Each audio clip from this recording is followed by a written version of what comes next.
Lord of the Mysteries Chapter 761. Translator, Atlas Studios. Editor, Atlas Studios. What happened? Klein instantly tensed up. He had experienced too many accidents in the past, and he knew that he easily found himself involved in beyonder matters. Upon encountering something similar, he couldn't help but subconsciously be on alert. It did resemble some form of post-traumatic stress disorder. After seriously watching Hazel Markt's figure disappear from the staircase, Klein sensed that she was only in a hurry and wasn't panicking. This means that she has the matter under control. Besides, Markt is a member of Parliament of the House of Commons, a member of high society just below the nobles in the kingdom. There should be beyonders around protecting him. Yes, Earl Hall's eldest son is here too, so his bodyguards must be beyonders as well. Besides, St. Samuel Cathedral is only a 10-minute carriage ride from Beauclun Street. If anything were to really happen, the Nighthawks, priests, and bishops would rush over. Unless one has made up their mind to sacrifice themselves, no one would create an accident at this ball. Klein gradually calmed down and had another guess regarding Hazel's situation. She was rushing to the third story to resolve the negative effects of the mystical item.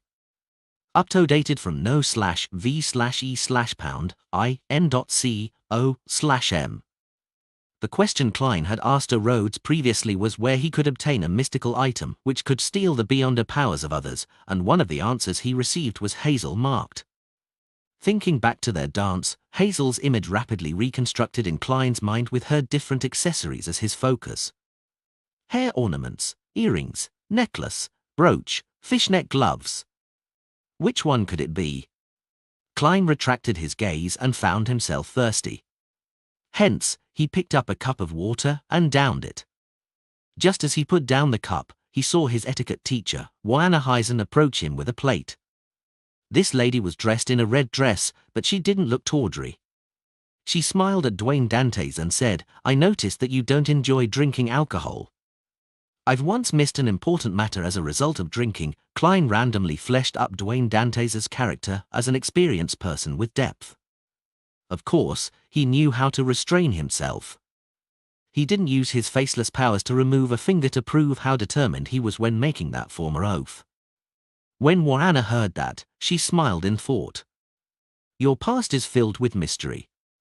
This is fatally attractive to many young ladies." She didn't continue on the topic as she said, "I forgot to tell you that the problem my husband faced has been resolved." Klein picked up a cup of champagne and raised it.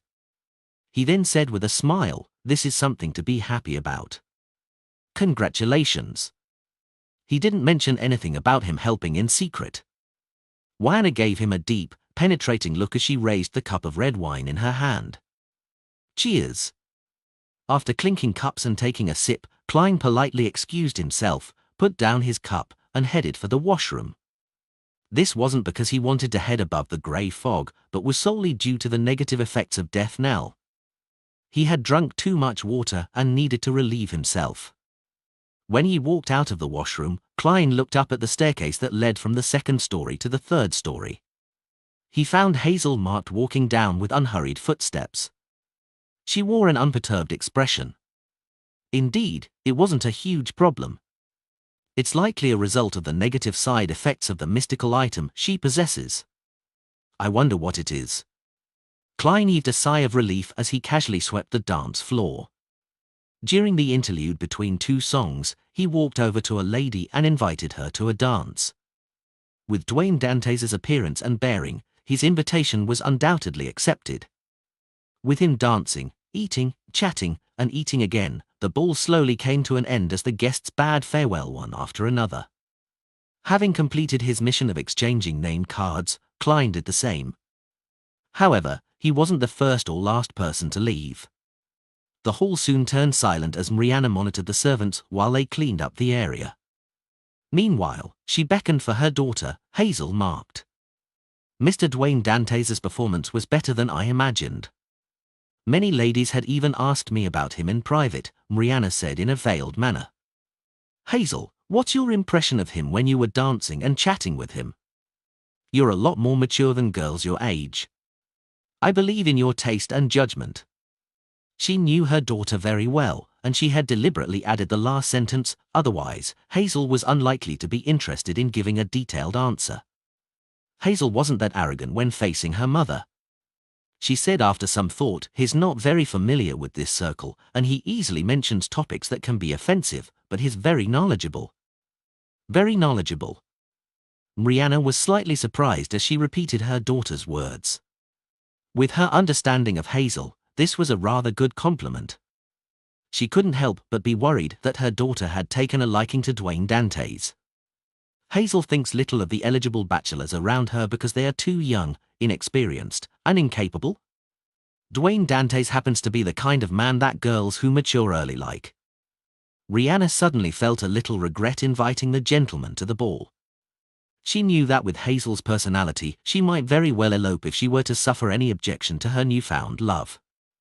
Hazel seemed to sense her mother's thoughts and said without emotion, "I only like men who are sufficiently powerful." Phew. Rihanna silently heaved a sigh of relief as she was no longer worried about the problem from before. This was because Hazel was a girl who found lying beneath her. Late at night, Hazel got up from bed. With her night vision, she changed into clothes that facilitated movement. She climbed down from her bedroom's balcony and carefully avoided her family's bodyguards. She went all the way to the garden and came to the middle of Beauclun Street. Not every saw manhole allowed a human passage with vertical metal ladders. Hazel Adept moved the manhole cover away and climbed down before closing the cover from underneath. Nearly 45 minutes after, she moved the manhole cover again and returned into the shadows of the street. At this moment, Hazel saw a shadow nimbly flip into a garden nearby. Unit 160. She read the corresponding address. It was none other than Dwayne Dantes' residence. On the manor's third story, Klein was once again awoken from his sleep due to his spiritual intuition. He had the urge to capture the infiltrator that disturbed his sleep and feed it to creeping hunger. This time, he directly opened his iron cigar case and released his Wraith marionette. Senor, in his dark red coat, first walked into the full-body mirror before leaping over to the oriel window in his valet's room. He observed Richardson and saw the valet sit up as he looked at the door with fear and anxiety. The door silently opened as a shadow flashed in. Under the crimson moonlight, the infiltrator exposed brownish-yellow skin, a soft outline, and short curly black hair. He obviously hailed from the southern continent. With a gloomy cold aura, he stood by the door and looked at Richardson, saying in a deep voice, "Have you decided? Do not believe that you can attain your calm life by leaving. Inside of you flows the blood of death subjects. You are destined to give up everything to restore God's glory. Think about your deceased mother. Think about the insults you once suffered. Do you wish that your child will grow up under the contemptuous looks of others, to be a servant of others forever? But, what can I do?" Richardson lowered his head as he said with great difficulty, "Wait for the mission." The infiltrator's voice turned gentler. Richardson didn't commit to an answer as he seemed to be struggling inwardly. As for the infiltrator, he didn't seem to care about his hesitation. He treated it as though Richardson had agreed, turned around, left the room, and traced his steps back. Death subject. Someone from the Numinous Episcopate or another organization that's trying to restore Balaam. Having witnessed everything, Klein leaned back into bed and silently said, "What mission would they give Richardson? Steal my money to provide funds for the organization? Or will they create a terrorist incident at one of the balls of high society?" At that moment, the infiltrator had climbed down from the balcony, passed through the garden, and flipped over the perimeter fence made of steel bars. Suddenly, he saw a figure pounce over from his left. He dodged as he clenched his fist and threw a punch. Thud! The punch hit the black figure, but it pierced straight through. It was as though he had struck a shadow created by the street lamp. Meanwhile, he suffered a heavy blow to the back of his head as he fainted onto the ground. Hazel's figure immediately surfaced behind the infiltrator as she wore an excited expression. It was as though she had completed a successful scam. She quickly reined in her emotions as she maintained her arrogant demeanor. She turned to look at the black metal gates of 160 Beauclun Street. This girl bent her back and held the infiltrator by the arm as she dragged him to Dwayne Dantes' doorstep. Immediately after that, Hazel let go of her left hand, cleaned up any traces, walked forward with her chin slightly lifted, and pulled the doorbell. Then, she quickly departed, heading straight to her home through the shadows in the street. And on a street lamp outside Unit 160, on the black metal gate was a piece of glass. It reflected a figure wearing a dark red coat and an old triangular hat. It had seen the entire process. How should I deal with this? Inside the room, Klein was stumped. He knew that Hazel was doing a good anonymous deed for her neighbor to finish off an infiltrator, but this way, if his butler were to make a police report, the matter would be investigated in detail, causing the matter to be transferred to the Nighthawks. When the time came, whoever struck the infiltrator unconscious would become an important question. If Klein was really an ordinary person, it wouldn't have mattered. He could allow the Nighthawks to carry out their investigation. However, not only was he a powerful Sequence 5 Beyonder, but he was also scheming to steal an item from behind Channy's gate. He didn't wish for any external setbacks to spoil his plans, or else he would have to change identities once again. To be frank, his earliest solution was to find a way to terminate Richardson's services. However, what he had heard changed his mind a little. If I were to terminate Richardson's services, it would be equivalent to pushing him into the abyss despite his desire for a quiet life. It will force him to mix with those people. Unfortunately, Dwayne Dantes has a mission, otherwise, helping him in passing wouldn't be difficult. Klein sighed as he thought. 10 seconds later, the unconscious infiltrator suddenly stood up, cracked his neck, and hid in the nearby shadows. And at this moment, Butler Walter had walked out of the house's main door after hearing the doorbell.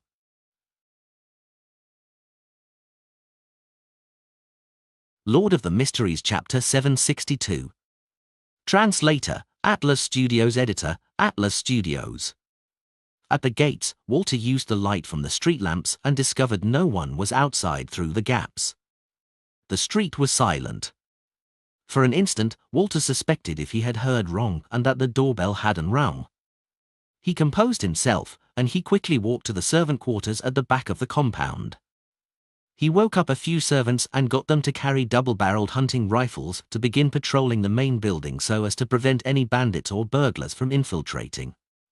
Walter didn't immediately get the police because nothing had happened yet. The doorbell from earlier might have been a prank from a tramp.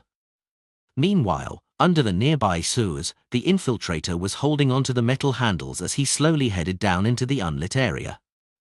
He soon came to a halt, leaned back onto the moss-covered wall, and slowly slid down to sit down on the dirty ground.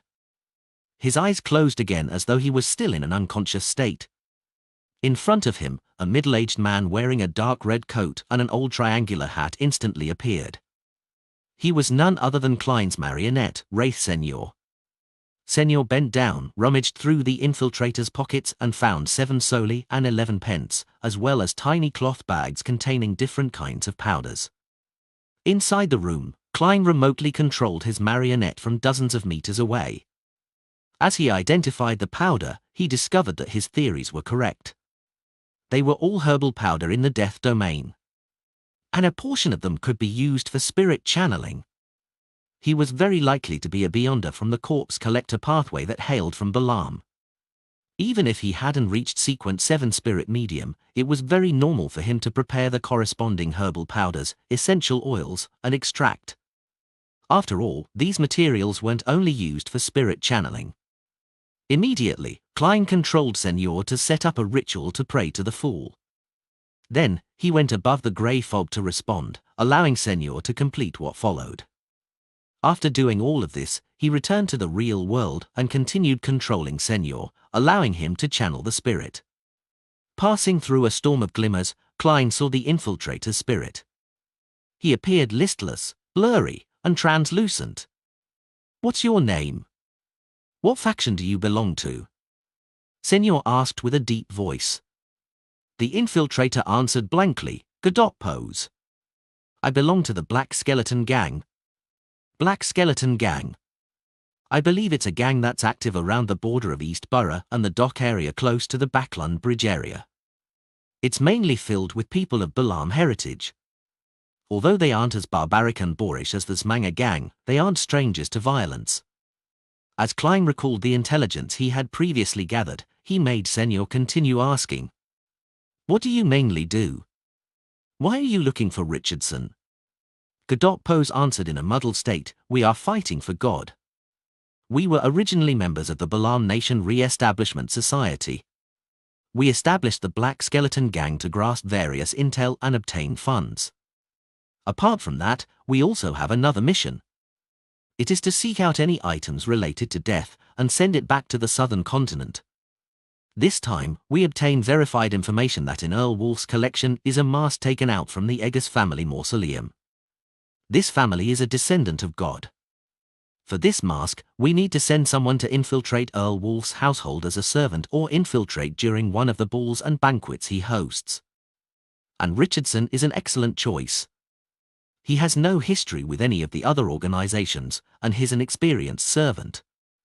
The servants of nobles are often inherited. It's obviously not easy to infiltrate. Only short-term employments will be made if there's a sudden need for plenty of manpower. Speaking of which, there really is such a situation.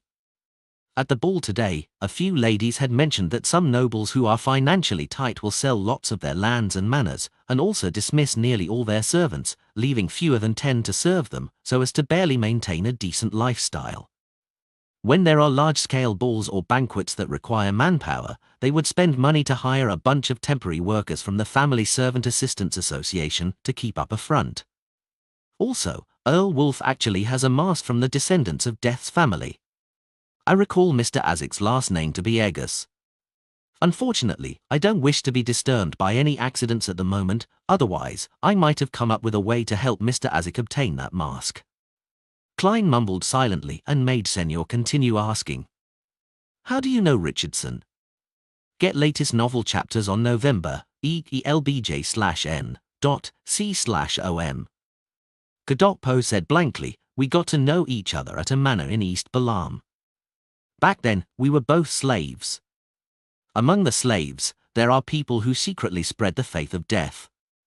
Richardson, his mother, and I couldn't help but become believers of death in such a life. We secretly joined an organization that had a lot of influence among the slaves there. Later, Richardson's mother passed away from an illness, and he was brought to Backland, while I stayed in East Balaam before I found an opportunity to escape. A few years later, I was sent to Backland, and I chanced upon Richardson. He actually forgot about his mother's death and the abuse he had once received. He forgot his faith towards God, and had his will eroded by what he called a peaceful life.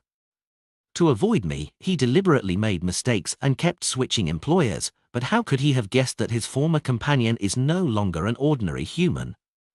Everyone has the right to choose as long as they don't harm others.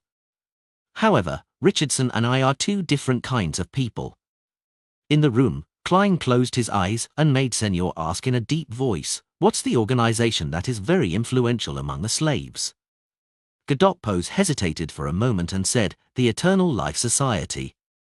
Those who believe in death will obtain eternal life in the underworld once they leave the real world that's filled with pain and sorrow." Eternal Life Society. I'm aware of this. It's a branch of the Numinous Episcopate. As a former Nighthawk, Klein knew quite a lot about such matters. He continued controlling Senor to interrogate Godot Pose, and he obtained plenty of information regarding the Eternal Life Society, East Balaam Nation Re-Establishment Society, and the Black Skull Gang, while confirming that Godot Pose and his gang had their hands covered in the blood of the innocent. After finishing the spirit channeling and clearing up any traces, he waited 30 minutes before letting the wraith enter Godot Pose's body, controlling him to climb out of the sewers and returning back into the shadows of the streets. And at this point, the servants in 160 Beauclun Street, who were wielding double-barreled hunting rifles, were no longer as vigilant while doing their patrolling rounds. They seemed to believe that any latent danger had passed. Klein pretended as though he didn't notice anything as he continued sleeping in his master bedroom. However, he had already set up a ritual to summon and respond to himself. With Azik's copper whistle, the iron cigar case, and creeping hunger, he silently left his residence in the form of a spirit. He followed behind Godot Pose and constantly maintained a distance of 80 meters. By using his marionette to possess this hostage, he made him circle to another street and board a rental carriage by the side of the road. About an hour later, Godotpos returned to the headquarters of the Black Skeleton Gang, a tiny house situated near the docks. There were plenty of firearms stashed away here, with several operatives that were sent from the East Balan Nation Re-establishment Society. They formed the upper ranks of the Black Skeleton Gang. Following the method that was agreed upon, Godotpos knocked on the door, and he said to a member who came towards him, "Richardson has submitted." "Very good." The member inattentively shot Godotpos a glance, made way for him, and gave him passage. Godotpos surveyed the area and found the high-yield explosives and a bunch of rifles stacked in the corner of the house. A few of the top brass of the Black Skeleton Gang were gathered together, discussing something. "Godotpos, want to smoke?" The member from before handed him a cigarette. This was a cigarette fashioned to the preferences of the southern continent. They were made from dried tobacco leaves mixed with tiny amounts of herbs. Godotpos received the cigarette and casually picked up a box of matchsticks from the table, took out a few sticks, and lit them. Then, he threw the few burning matchsticks to the corner where the easily flammable explosives were. Everyone present looked at Godotpos with a dumbfounded look, momentarily at a loss as to what had happened. Rumble. On a public bench dozens of meters away, Klein sat there as the flames blazed behind him, a hot gust of air swarming out of the house. A few seconds later, Senor in his dark red coat appeared beside him, with some sign of being burned. The wraith held his hand to his chest and bowed before returning inside the gold coin inside the iron cigar case. "Unfortunately, I won't be able to pick up the Beyonder characteristics, otherwise, it wouldn't appear like an accident. It'll definitely be suspicious if the upper echelons of the Black Skeleton Gang don't have any Beyonders." Klein silently sighed as he cleared any traces before ending the summoning and returning above the grey fog. The next morning, he got up and washed up as though nothing had happened. He then waited for his valet to bring in a change of clothes. Richardson entered in silence as he finished his work skillfully. Following that, he took a step back and bowed his head. "Sir, after serving you this week, I wish to resign." He typically received a weekly salary from housekeeper Tunaja. "Why?" Klein looked at himself in the mirror as he adjusted his vest. Meanwhile, he leisurely thought, "Not bad at all. You know how to resign by your own volition and not bring trouble to your employer." Richardson had already thought of an excuse. "I believe I'm lacking in ability to be a valet. At last night's ball, I realized how lacking I was when I was interacting with the servants of the other guests." Klein smiled. "Everyone begins with zero experience. Few grew up with experience. Consider it again, and give me your final answer tomorrow." "Yes, sir." Richardson didn't speak further as he took the initiative to leave the room. He went to the first floor to help his employer pick up the morning papers. During this process, he would always first flip through it and place the most interesting articles at the top.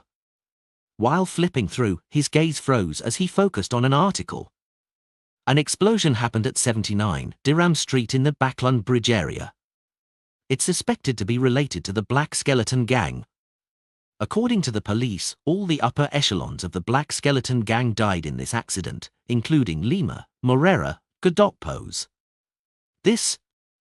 Richardson shook his head, suspecting that he was dreaming. Lord of the Mysteries Chapter 763. Translator, Atlas Studios. Editor, Atlas Studios. 160 Beauclun Street, inside the dining hall on the second story. Klein had just bitten into the buttered toast his servant had served him when he saw his butler walk in. Walter bowed and said, "Sir, a person of unknown origins pulled our doorbell last night. As it was already very late, I didn't wake you up and instead got the servants to patrol the area with the double-barreled hunting rifles.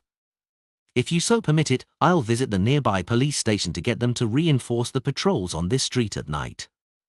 To employ such a butler, there aren't any flaws aside from him being expensive." Klein nodded slightly and drank the fresh milk that had been delivered to him.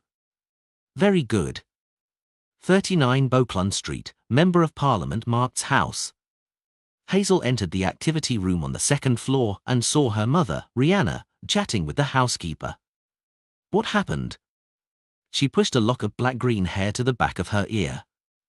Rihanna chuckled and said, "Someone rang Dante's doorbell late last night." "A prank?" Hazel sat down.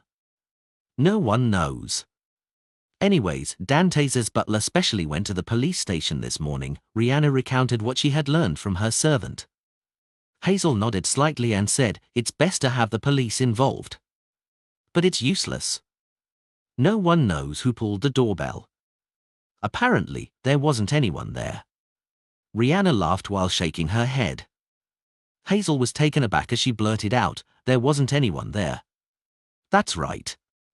Dante's butler only seemed to ask the police to double their efforts on the night patrols on our street." "That's good news." As the wife of a member of Parliament of the House of Commons and the daughter of a famous lawyer, Rihanna had very good relations with the police. "Not a single person?" Hazel repeated softly before falling into silence. After a while, she left the activity room and returned to the third story. Along the way, she couldn't help but clench her fist and swing it as though she was testing something. In between her brows was a clear look of puzzlement. Inside his bedroom, Klein looked at the large pile of gold coins in front of him. All he saw was the shiny color of gold. There was a total of £4,000 of gold coins. After a week of gathering funds, Admiral of Stars Cat Lear had finally completed the transaction for the Scales of Luck. Apart from the gold coins, she had also paid another £6,500 in cash. To be honest, having a pile of gold coins is way more visually shocking than a pile of cash of the same size. As Klein sighed, he took out the 13 Lun gold coins he received from Senor from his pocket and threw it into the pile. After doing all of this, he took out the adventurer's harmonica and blew into it. Silently, Rihanna Tinker appeared in front of him with the 4 blonde, red-eyed heads in her hand. "This is the first installment, a total of £4,013. Klein retracted his gaze from the pile of gold coins and looked at Miss Messenger.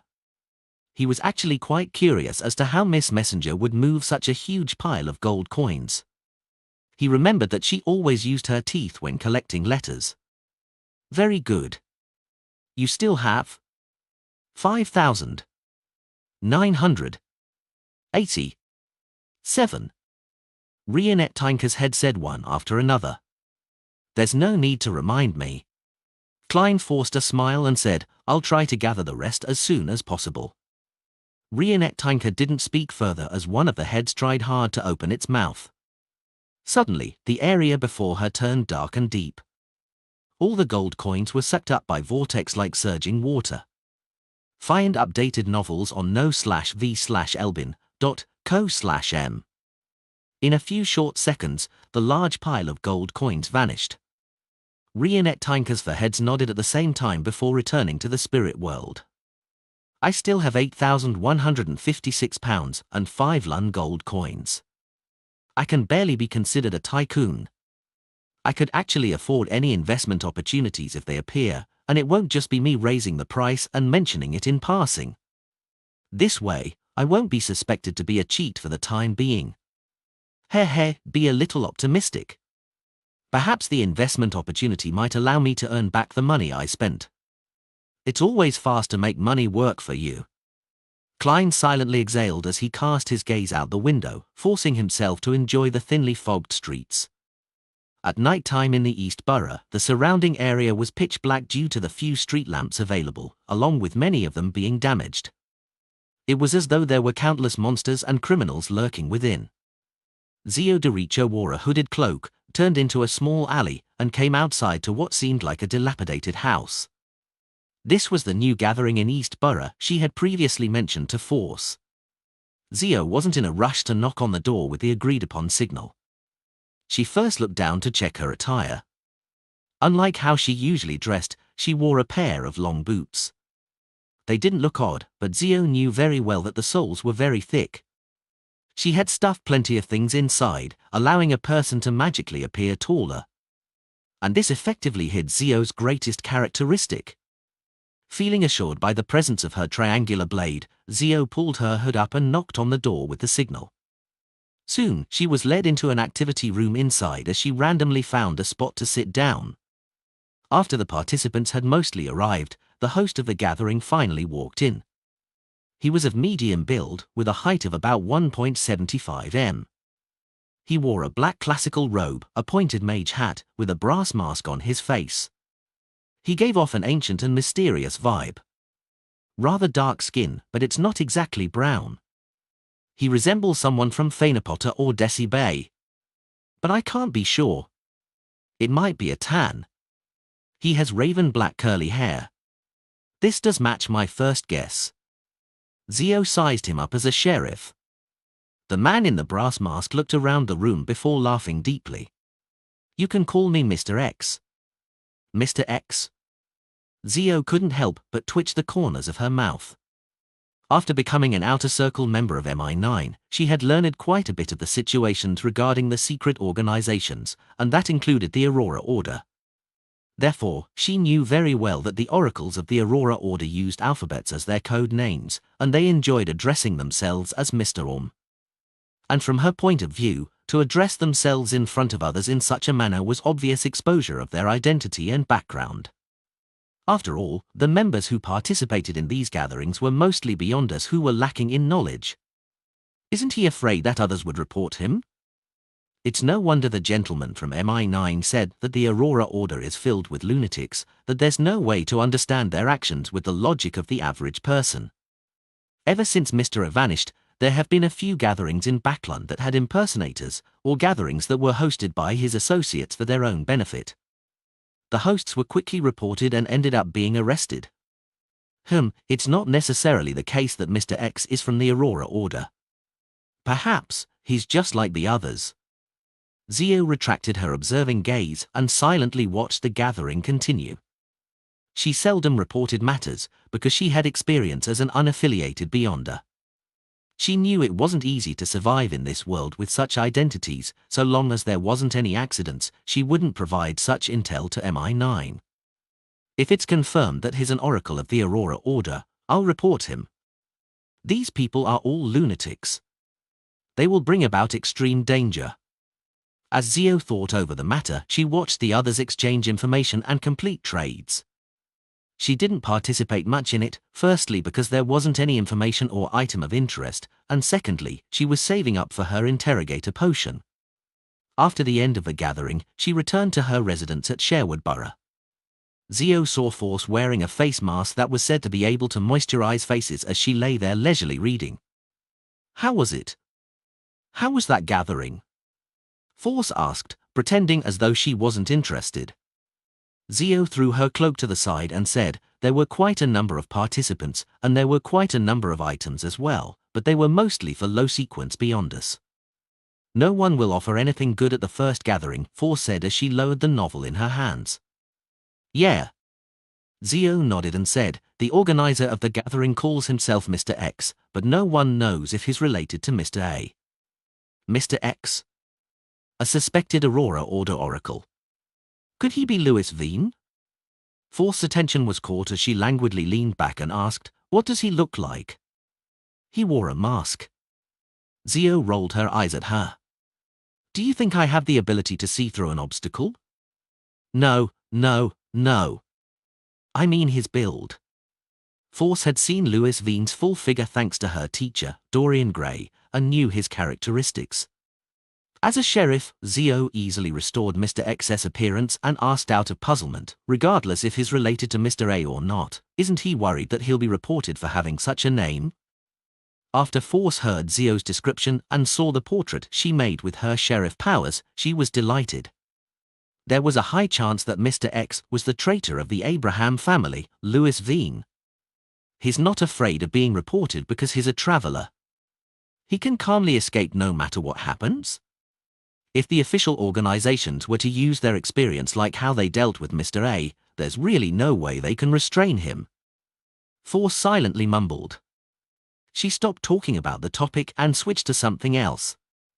After Zio went to take a bath, she hurriedly used her powers as an astrologer to ask her spirituality, and she stacked Louis Vine's image with Mr. X's image before obtaining the answer that they were one and the same. It's really him. Force stood up as she paced about in excitement and glee in the living room. Her first thought was to report this to the various major churches, and also include the tip-off that the target had the powers of a traveler. Following that, she recalled her prior attempt at hiring Mr. World to assassinate Louis Vine. Regardless, I should first ask Mr. World if he's free to take on this mission. I can't offend him. Upon recalling everything that Mr. World had done, Force couldn't help but shiver. After making up her mind, she first checked that Zio was having a bath and wouldn't come out anytime soon before praying to Mr. Fool. Please tell Mr. World that the Aurora Order's oracle, Louis Vine, has appeared, and there's a high probability that he's a traveler, codenamed Mr. X. Lord of the Mysteries Chapter 764. Translator, Atlas Studios. Editor, Atlas Studios. Klein was returning from St. Samuel Cathedral to Beauclun Street on a four-wheel carriage when he heard the stacked illusory pleas. A female. It's nothing urgent. All he did was make a rough judgment and didn't immediately head above the grey fog to respond. Sweeping his glance at the street lamps which were dispelling the darkness, Klein retracted his gaze and raised the white porcelain with gold rims to take a sip. Beside him, Richardson noticed this and said after mustering his courage, "Sir, I've thought it through. You're very right. Everyone starts with zero experience. Few grow up with experience. Thank you for giving me this chance to grow. Find updated novels on no/v/elbin.co/m." After confirming that Godotpos and gang were dead, he was finally at ease as he began considering his professional career. Switching employers repeatedly in a short period of time was a stain on a servant's record. Once he resigned from Dwayne Dantes' employ, Richardson believed that it would be difficult for him to continue being a valet. This would be extremely damaging for him. This was not only because a valet's annual salary was at least £25 and was way better than any non-management jobs. It was comparable to a lady's maid, and being a valet gave one the greatest opportunity of becoming a butler. By following their male or female employers and helping them in all kinds of trivialities, being their mouthpiece and assistant would allow them to build up their skills. It would allow them to grasp all the traits needed for being a butler and, as a result, become their employer's confidant. As long as there was a chance, one could easily be made a land steward, butler assistant, or deputy butler, as they were slowly promoted to a butler. Richardson did yearn for a peaceful life, but this didn't mean that he was willing to be a servant his entire life. Without a doubt, he wished to rely on his hard work to earn more and gain a higher standing. And becoming the butler of a wealthy family was his ultimate goal. "It's not too late to realize that now," Klein replied with a smile, consenting to Richardson's retention. After returning to 160 Beauclun Street, he instructed housekeeper Tunager to prepare supper for him at 11:30 as he headed to the third story, where he took off his coat and entered the bathroom. At that moment, the bathtub had already been heated to an appropriate temperature by a maid 5 minutes ahead of time. Klein wasn't in a rush to take his bath, as he went above the grey fog to determine who had prayed to him. Mr. X? Traveler? Miss Magician is rather efficient. Without realizing it, she has matured quite well. Klein muttered to himself. After some serious consideration, he conjured the world German sparrow and made this fake person pray amidst the veil of the grey fog. Give me the time, location, and provide more information. Only then will I take action. Klein's idea was very simple. He found a traveler's powers rather useful, but it was difficult for Dwayne Dantes to have a period of prolonged absence from Beauclun Street or stay in his room all the time. It would be fine if Miss Magician could provide detailed and reliable intel, allowing him to carry out the assassination once. But if she were to get the world to slowly gather information bit by bit, there was no way he could do it, as it affected his own plans. Soon, Force gave a reply. I'll try to gather it as quickly as possible. As the location and timing for Mr. X's next gathering hadn't been confirmed, all she could do was patiently wait. After settling this matter, Klein returned to the real world, took off his clothes, and placed himself into the bathtub. The warm water enveloped him as he closed his eyes in comfort. He felt that the fatigue that plagued his body and mind were being washed away bit by bit. During this period of time, he had been to St. Samuel Cathedral a few times to listen to Bishop Electra's explanation of the revelation of Evernight. He had grasped the looks and characteristics of another two keepers, but he hadn't seen any repeated sightings, preventing him from determining the schedule of the keepers. And doing such acts would similarly bring him trouble. Klein opened his eyes as he looked at the steam above him, sighing inwardly. The first investigation should be coming soon. A person who often entered St. Samuel Cathedral's interior would likely be investigated by the Nighthawks, and with his origin still an unknown, such an investigation was almost necessary. If there aren't any investigations, it would be a serious case of negligence for the Nighthawks. Klein slowly exhaled. In the basement of St. Samuel Cathedral, Leonard slowly walked out of a quiet room. His green eyes had a tint of strange black water as countless illusory bubbles and ripples appeared and disappeared. Not bad. You're already a soul assurer and are almost catching up to me. Standing in the corridor was Daily Simone as she congratulated him in a self-deprecating manner. She was still wearing her hooded black robe with blue eyeshadow and blush. She had quite an uncanny sense of beauty. When Leonard looked at this familiar lady, he found her bearing even colder than before. There seemed to be countless shadows hidden around her, in layers that went deep and felt cold.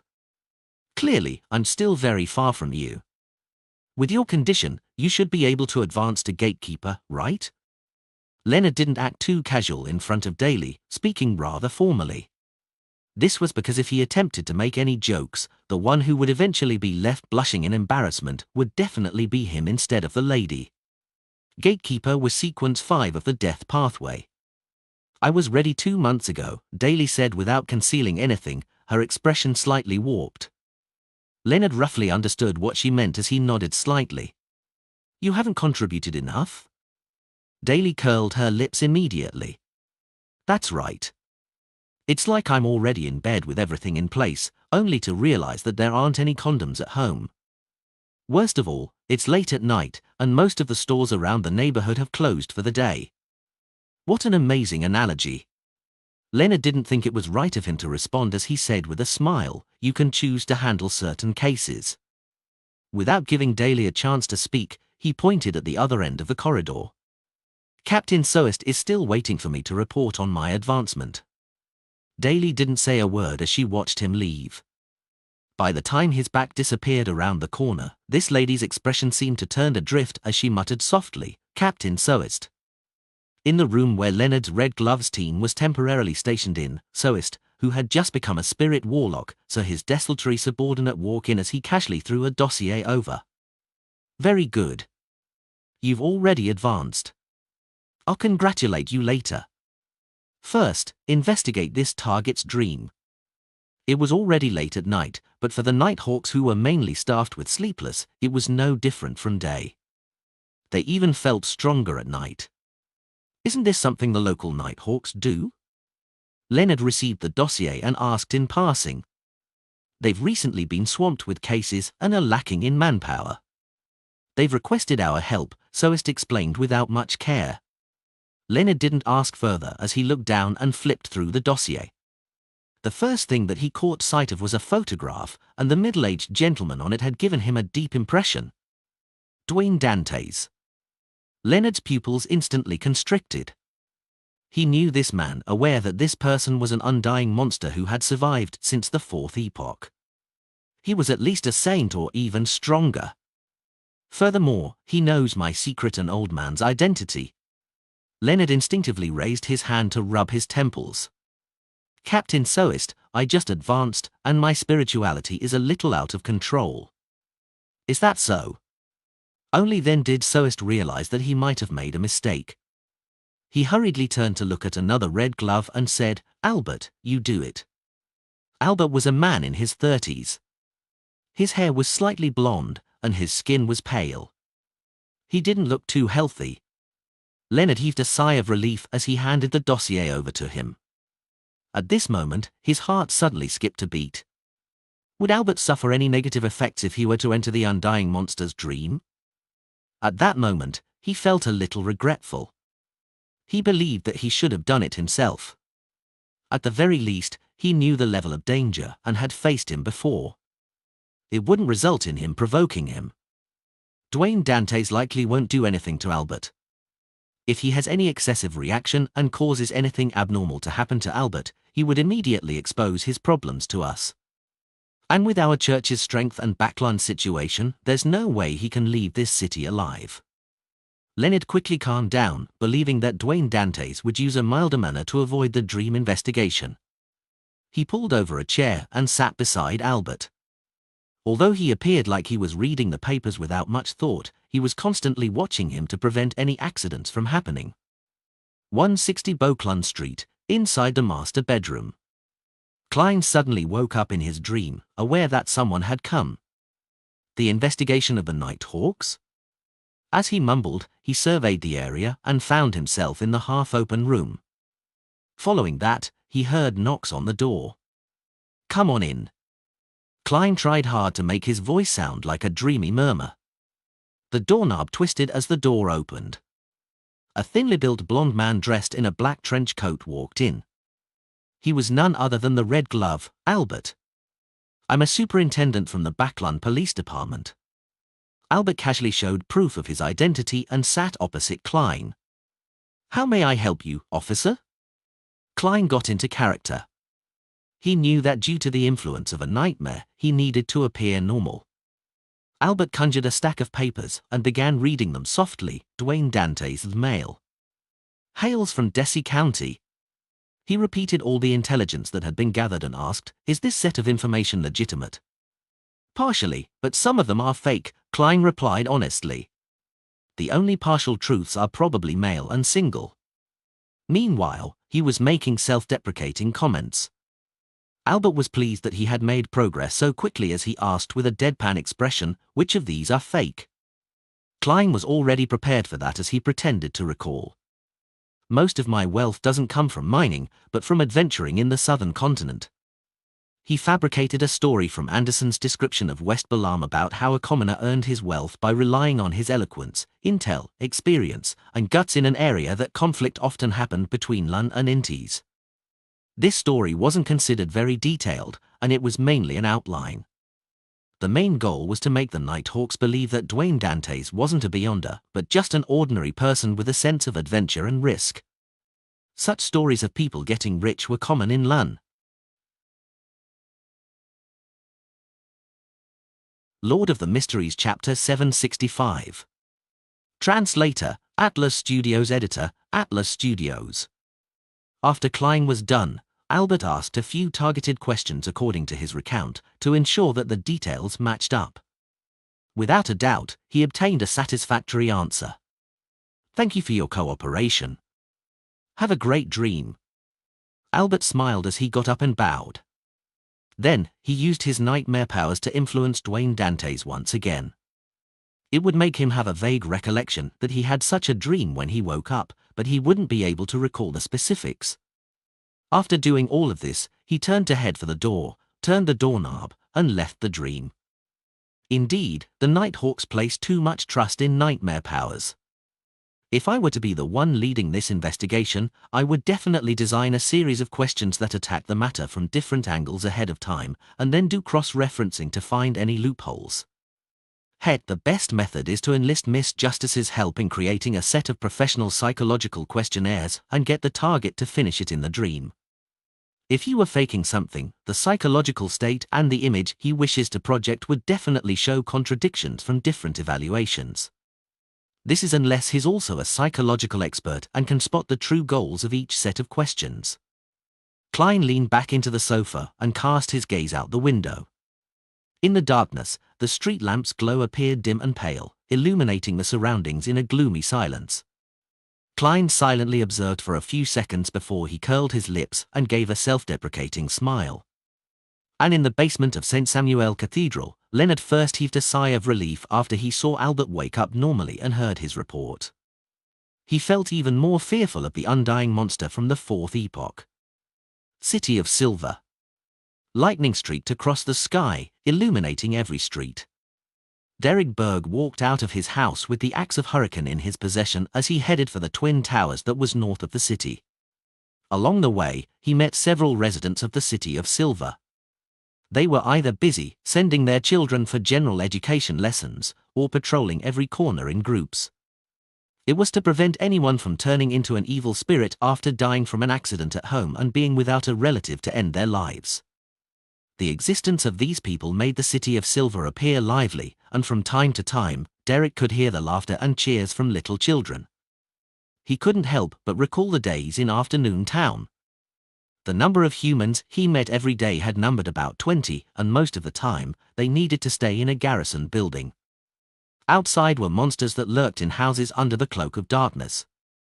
They were eradicated again and again, but they would appear time and time again from unknown places. Every team member from the expedition felt a sense of helplessness towards this, as though there was no way of gaining true safety. They could never feel at ease with the need to go all out at any time. There was no chance for them to relax at all. No ordinary creature would wish to maintain such states of high stress and vigilance for prolonged periods of time. Therefore, in regards to that, the City of Silver had already developed a rotation system. It didn't take much time for the first expedition team to go from Afternoon Town back to the City of Silver, but there was the unavoidable quarantine and relaxation period. It was only today that Derek had managed to adjust himself to a mental state which he believed he could withstand the negative effects from advancing. He had previously reported to Chief Colin Iliad that he had obtained the potion formula to Notary, and he was allowed to use this discovery to exchange for the corresponding Beyonder ingredients feathers of a spirit-packed bird. As for the items he owed the moon, he had obtained them from patrolling Afternoon Town surroundings and had passed them to him with Mr. Fool's help. After advancing, I'll be qualified to select a mystical item for non-high sequence beyond us. Derek felt a little expectant as he sped up his pace and arrived at the Twin Towers.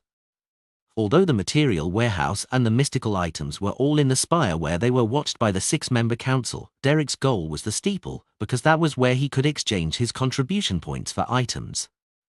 Just as he was about to enter the steeple, he felt his spiritual perception trigger. He subconsciously looked up at the spire, and he saw a woman in a black, purple-patterned robe standing behind a window, looking down at him. She had silver-grayish hair, light grey eyes, and a beautiful face. She was none other than one elders of the 6-member council, Shepherd Lovia. When their eyes met, Lovia's gaze seemed to penetrate his soul, but her expression remained the same. She even nodded slightly as though she was greeting him. She's not greeting me, but the person behind me. Suddenly, Derek came to a realization. This was from the experience he slowly accumulated under the guidance of the Tarot Club. He nodded in response as he retracted his gaze without any signs of abnormality. He then unhurriedly entered the steeple. At night, in a private harbour in Bayam, the Golden Dream, with its strange main cannon in the middle, docked by the side of the harbour. Danitz carried the local specialties that the Resistance had given him as he waved at them with a beaming smile while he headed up the gangway to the deck. He had been leading an extremely comfortable life in recent times. As an envoy who sent arms, food, and small amounts of Beyonder ingredients, he received quite good treatment. He either ate sumptuously or enjoyed himself by hunting and bragging. He was even invited to watch the ritual in which the sea god blessed his believers. After witnessing all of this, he suddenly came to a realization. Bayam, or perhaps all the colonies, would eventually embroil themselves in an intense conflict. It was something that wouldn't ease with decades or even a century. Therefore, Danitz decided to sell most of his properties in Bayam, leaving behind only one piece of property.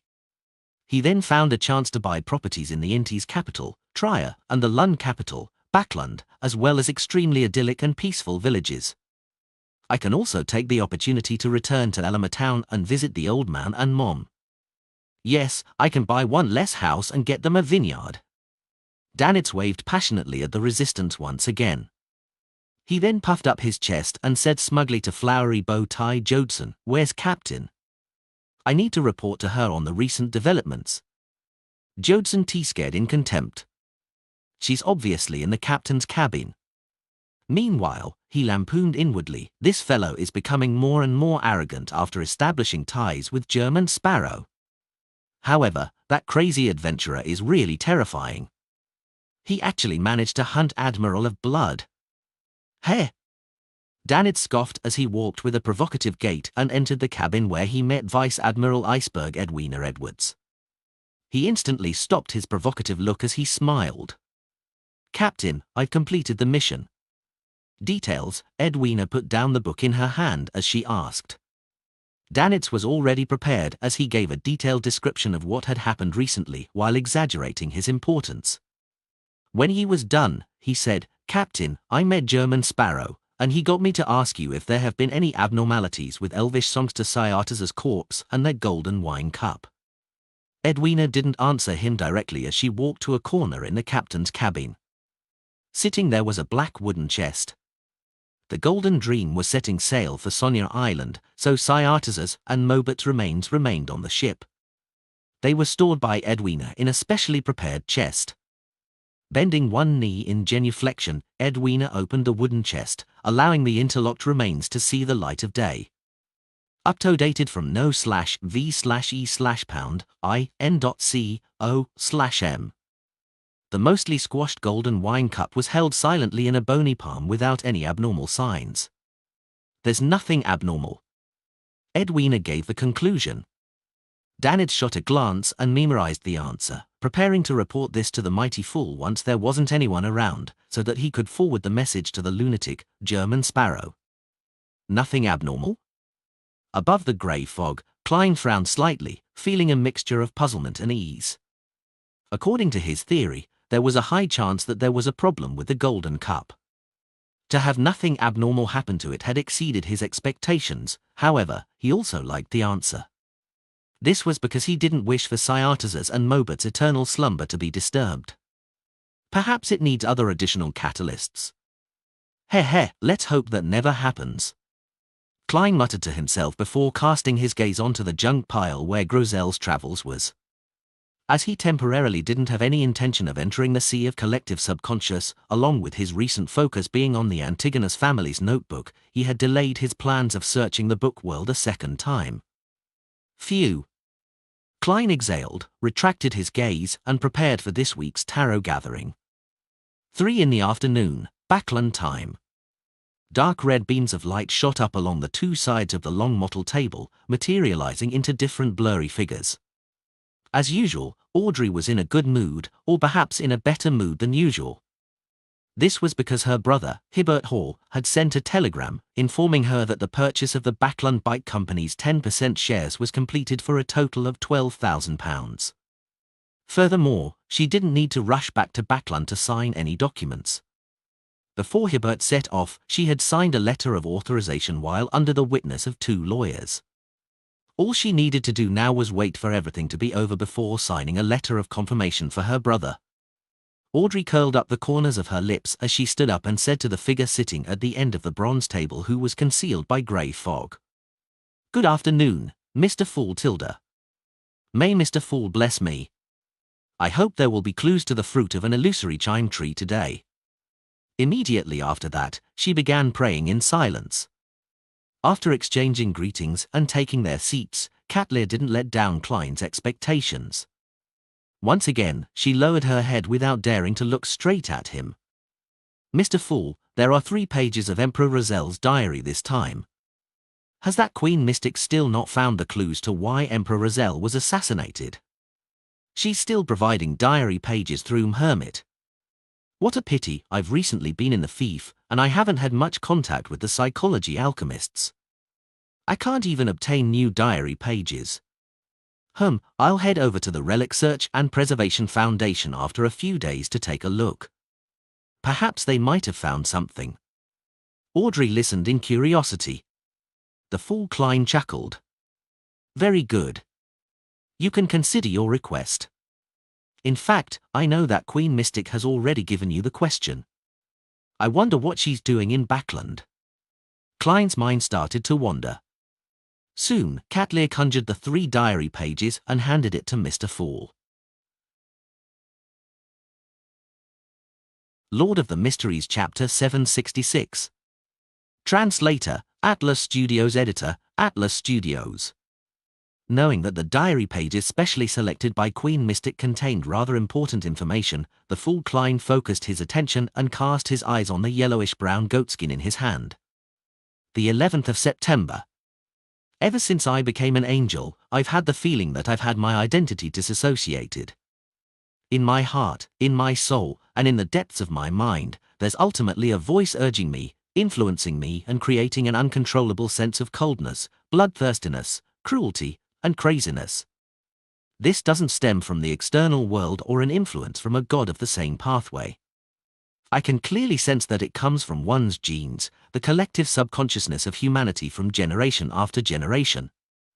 It stems from the beyonder characteristic itself, and not from the remnant psychological influences. It makes me have a strong desire to hunt and kill. It makes me want to devour all the living beings around me with beyonder characteristics. It requires me to spend a lot of effort to resist it. Even if I've already acted and digested the potion, it doesn't seem to improve. It's no wonder that Mr. Dorr said that rationality is temporary, but madness is eternal. The 28th of September. I haven't written a diary entry in ages. In the past half a month, I seem to see myself being replaced by a stranger. Bit by bit, I turn cold and terrifying. Even my daughter, Bernadette, can only allow me to show her minute amounts of fatherly love. Very, very tiny amounts.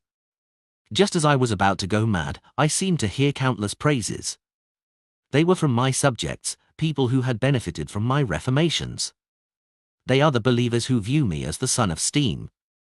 They praise me with great acclaim. They erected statues of me, write stories for me, and have created songs and poems for me. Their voices seem like a ship's anchor that helps me secure myself in place. I began to have the ability to resist that desire and that roar within me.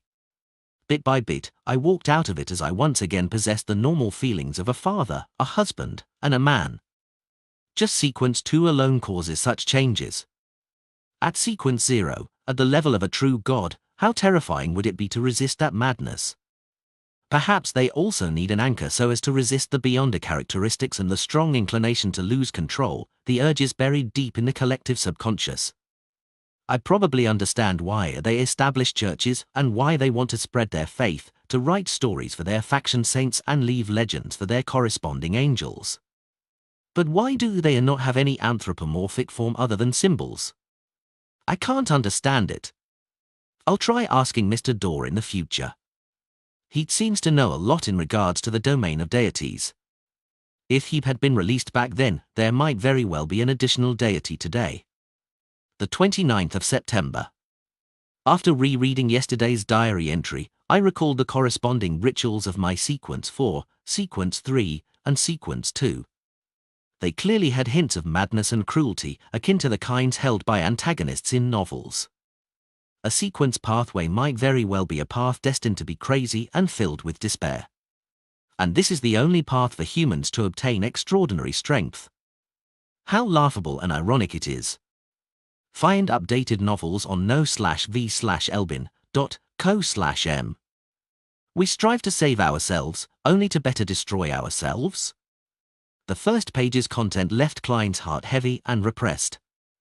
The Roselle who had written those words was no longer an ordinary person, but someone who had become an angel, someone who had joined the Twilight Hermit Order, and someone who had seen the blasphemy slate. His understanding of the mysterious world and beyonder characteristics far exceeded him, but he was even more pessimistic than him. He seemed to believe that the world's origins were innately warped, crazy, and destined for destruction. However, the 7 deities have apparently found a way to maintain their rationality. Ordinary humans aren't without any use. Their cognition and their spirituality put together can help a deity anchor their original image, retaining their memories and reason that they had accumulated for years. This can be inferred from Roselle's own experiences. However, why would the 7 deities abandon their anthropomorphic images and use sacred emblems as a form of abstraction? This doesn't match my theories. I can't understand why. Klein didn't waste any time as he flipped to the next diary page. The 5th of December. night of the blood moon. I conversed with Mr. Dorr. Like every time prior to this, he would always make a request to get me to help him return to the real world, but he doesn't overly insist on it. Furthermore, he would randomly answer some of my questions. Heh, it's like he is playing a game, trying hard to raise my affection towards him. But unfortunately, I'm sorry, I've already sealed off that option ahead of time. As I already knew of the legends of the Kings of Angels, I mainly asked Mr. Dorr about the level of strength that the Kings of Angels have, knowing the fact that I had nothing to lose by asking him that question. Mr. Dorr said that some of the Kings of Angels accommodated the uniqueness, while others had consumed 2 sets of Sequence 1 potions. It could also be both. The word accommodate is used in an odd manner. I had asked him about it, but Mr. Dorr didn't directly answer me. All he said was that if one was unable to accommodate the uniqueness, then the uniqueness was a burden instead of an aid to a Sequence 1 angel before they held the ritual to advance to Sequence 0. It's understandable. It's akin to using a Grade 0 sealed artifact. The negative effects are often terrifying, and the uniqueness must definitely be even more exaggerated. I also asked which Kings of Angels had accommodated their uniquenesses, and similarly, Mr. Dorr didn't give a direct answer. He only said that Amon and Adam make all the angels feel a sense of envy because they were born with a uniqueness and didn't need to consider the problem of accommodation. From another point of view, does it mean that Amon and Adam's state is equivalent to having consumed a Sequence 1 potion and the uniqueness? As expected of the Creator's sons. That Creator, who's also known as the ancient Sun God, was actually so powerful that he could pass on a uniqueness to each of his 2 sons, as well as Sequence 1 beyond as characteristics. Was he trying to purify himself to eliminate any unneeded interference? Then, does Mr. Dorr also accommodate a uniqueness, and also possibly have even consumed 2 Sequence 1 potions? I didn't ask, because I knew he definitely wouldn't answer me. During the conversation, Mr. Dorr warned me not to directly say out Adam's full name, otherwise, it would be detected and the conversation would be discovered. I had an inkling why as I laughingly asked him that didn't he just say Adam's full name? Mr. Dorr said it didn't matter. This is because the apprentice pathway sequence for is called Secret Sorcerer. It has the meaning of maintaining secrecy, and although it's inferior to the Servant of Concealment, it's enough for him to block any detection at his level. I asked another few questions regarding the deities, but Mr. Dorr didn't answer. All he'd said was that when I had the ability and opportunity, I could head above the moon to take a look. I would then understand many things. This is somewhat in line with some of my previous thoughts, but I'm suspecting if he is luring me there to get a chance to return to the real world. After all, his appearance each time is related to the moon. As long as Mr. Dorr appears, there will be plenty of information, usually covering an entire page. His explanation of the level of strength that Kings of Angels have does match my theories. The generalized meaning of King of Angels implicitly refers to a quasi-deity who exceeds Sequence 1 by using a variety of means, but they have yet to reach the level of a Sequence 0. This includes accommodating the uniqueness or consuming additional Sequence 1 potions. The simplified meaning of King of Angels will point out to the Creator who the City of Silver worships the 8 kings of all the angels that are ruled by the ancient Sun God. Of course, they must also fulfill the general definition. Thoughts rapidly flashed through Klein's mind. As for Razel's theory about the ancient Sun God, he was in strong agreement. He believed that the Creator who the City of Silver worshipped had reclaimed too many authorities of the ancient gods, causing him to show signs of chaos and insanity. Hence, he decisively gave birth to 2 sons to eliminate a portion of the waste. To put it simply, Amon and Adam are freebies that come with drinking potions. From the looks of it, Angel of Imagination, Adam, clearly possesses the uniqueness of the spectator pathway. He is likely the mysterious leader of the Twilight Hermit Order. Since ancient times, he has been interfering with the direction of the times in order to revive his father. I wonder if he has advanced to Sequence 0? Even if he hasn't, the number of angels the Twilight Hermit Order can mobilize probably exceeds my imagination. Oh, Secret Sorcerer actually has the meaning of keeping secrets, as well as the implications of concealment. Klein instantly recalled the symbol on the back of the fool's chair. It was the pupil-less eye, a symbol representing secrecy, and the contorted lines that represented change. He quickly reined in his thoughts and flipped to the third diary page. The 28th of November. I dreamed of Grimm again. He was the smartest among my subordinates, but unfortunately, he died in the fog sea due to some unknown infection while exploring that nameless island. He didn't even leave a child behind. Back then, I knew that the nameless island hid secrets with unimaginable danger, but due to my lacking strength, all I could do was hold back. The dream this time is likely a result of my spirituality reminding me that I can explore that island, grasp its secrets, and completely resolve Grimm's matter. The 29th of November.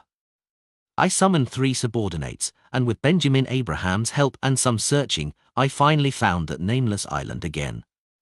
I didn't directly enter, and I decided to rest for a day along its periphery. Edward said that he also often dreams of Grimm, feeling a deep sense of guilt for not having managed to save him back then. This is not your responsibility, but my problem. That was what I said to Edward, because I'm their leader. The 30th of November. We ventured deep into the island. Existing here were beyonder creatures that large sources of data claim that they have gone extinct. They gathered there without any conflict, as though they were consecrating something.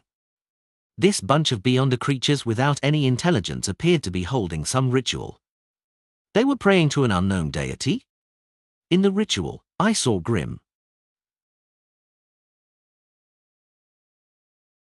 Lord of the Mysteries Chapter 767. Translator, Atlas Studios. Editor, Atlas Studios. Grimm, who got infected on the nameless island and was undeniably deceased, appeared once again on the nameless island. Emperor, when did you start writing horror stories? Also, where's the rest? Klein's gaze froze onto the last line of the third diary page, and he discovered that there wasn't any new information. Apart from that, he was similarly alarmed by Emperor Rozel's description of the beyonder creature's strange gathering and their worship of an unknown entity. One had to understand that not all beyonder creatures had intelligence and could be communicated with. Many of them were monsters who had lost control or had madness as an innate property. And these monsters that had lost control were gathered together, worshipping some unknown existence. Unfortunately, the Emperor didn't leave behind the coordinates of the nameless island. However, even if he had recorded it, I wouldn't dare to head over, for fear of any infection. If I were to die only to be revived on the island, that would be troublesome.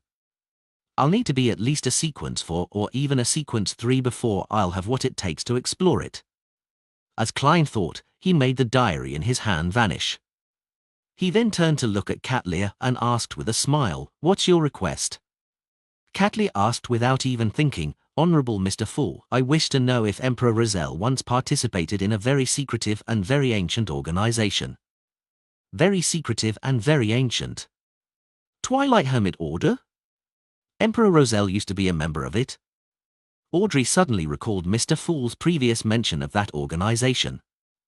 Alger recalled the corresponding matter and remembered that in Miss Justice's description of the Desire Apostle case in Backland, there was a mysterious organization mentioned.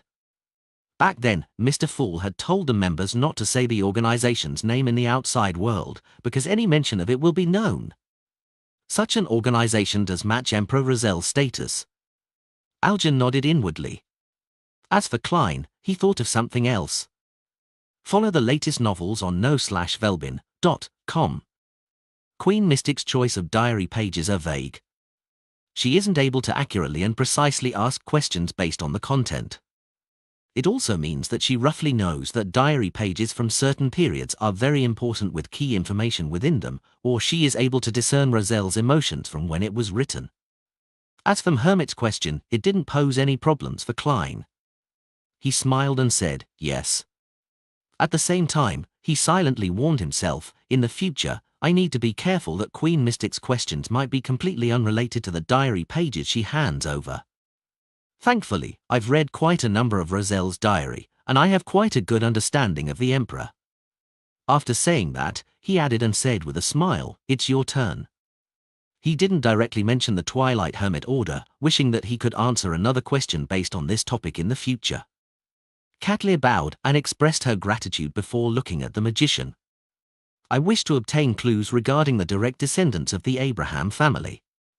£1,000. She had no psychological burden when it came to offering a price, as Queen Mystic could definitely provide compensation for her. Why did you directly look at me? She already knows that my teacher is a member of the Abraham family. Force was first alarmed before realizing that it was nothing surprising. This was because this matter wasn't a secret to the other members of the Tarot Club apart from Hermit. It was very normal for them to mention it after completing a transaction with her.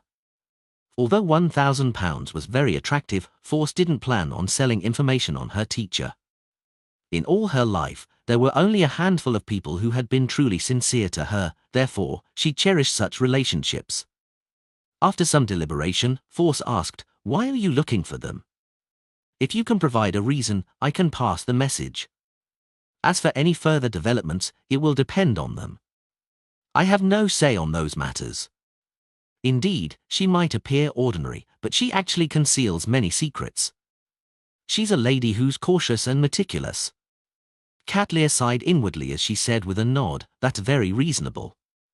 I'm searching for the direct descendants of the Abraham family in the hopes of obtaining information on Mr. Dorr.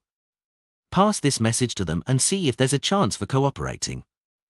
"Well, just for passing on the message, I'll pay you £350. If they're willing to take up the matter, I'll pay another £650. Force held back for a full second before answering, "Deal." After saying that, she came to realize the hidden meaning behind Hermit's words. Mr. Dorr is related to the Abraham family? That's right. My bracelet came from Lisa, and it came from the Abraham family. Yes, teacher still doesn't know that I'm aware he's part of the Abraham family. I can only casually mention it in my letters that someone was searching for the direct descendants of the Abraham family at a particular gathering, and that it has something to do with Mr. Dorr. I wonder what kind of reaction teacher will have. At this point, Miss Justice was happy for her friend, sensing that her friend had escaped the predicament of being broke. Force is already sequence 7. She has almost caught up to me. I have to become a hypnotist as soon as possible. As she had such thoughts, she glanced at the Tarot Club members, wishing that they had clues to the fruit of an illusory chime tree. Miss Justice's gaze really makes it hard to say no. Force lowered her head in embarrassment. This was because she had yet to obtain any clues regarding the fruit of an illusory chime tree in her circles. Sitting across from Audrey, Alja thought for 2 seconds and said, "I have clues, but it will take 2 weeks before I can obtain it." He did have clues. A long time ago, he had discovered an illusory chime tree when he entered the primitive island with Chilangos. But due to his lacking strength, he didn't attempt to approach it. And now, he had the chance of advancing to sequence 5. He naturally didn't want to give up any opportunities for making money. After all, he still owed Admiral of Stars for the information of the Arbninsks. As for why he was mentioning it now, in a sense, it was to declare his rights. When the time came, he and the world would explore together. It was best to decide the splitting of the spoils ahead of time to prevent any conflict. Of course, when dealing with the illusory chime tree, it was likely that German Sparrow would idly stand at the side without rendering any assistance. No problem. Audrey was delighted, and she didn't even ask for a price. She was already beginning to consider finding an excuse or a reason to directly buy it from the psychology alchemists after returning to Backlund in June. With the 2 transactions coming to an end, due to none of the other members having any requests for the time being, Katlia repeated her search for the blood of a mythical creature, and Emlyn once again mentioned that he was searching for the remaining 4 believers of the primordial moon. Then, the tarot gathering entered the free exchange segment. Derek very naturally said, "I've already become a notary." "You don't have to tell us that." The hanged man had the urge to facepalm, but he replied with a calm voice, "Although a notary will receive a massive boost in one's physical attributes, it's still more of a support role. If the notarization of a power is valid, you'll have them temporarily enhanced. If the notarization is invalid, the beyonder powers will be forcefully dispersed. At the same time, a notary is good at creating contracts. Once a signature is provided as confirmation, even a sequence 5 cannot violate it.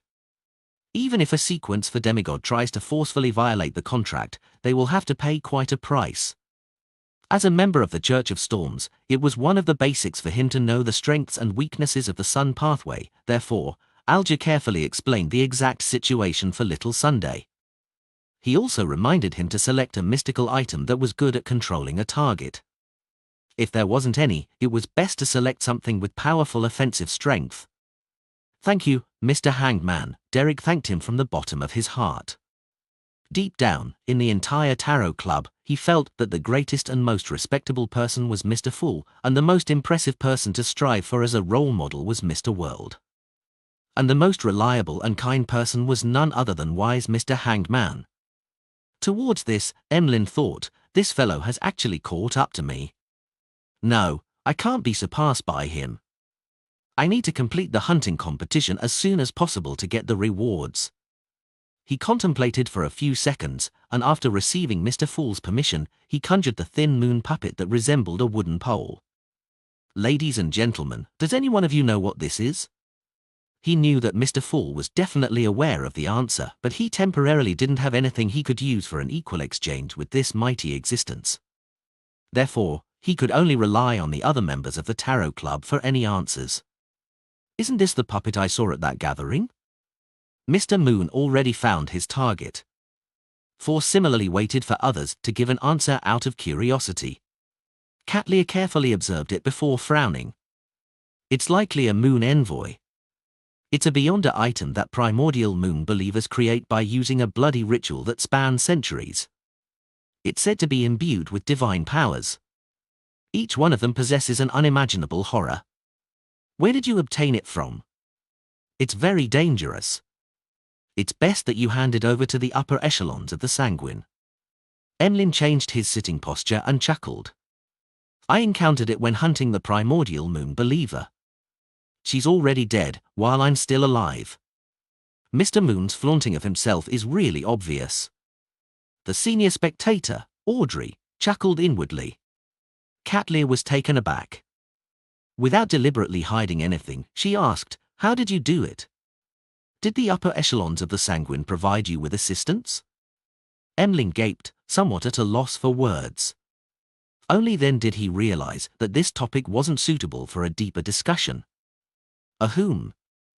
He cleared his throat and looked towards the end of the long bronze table. "I sought help from Mr. Fool."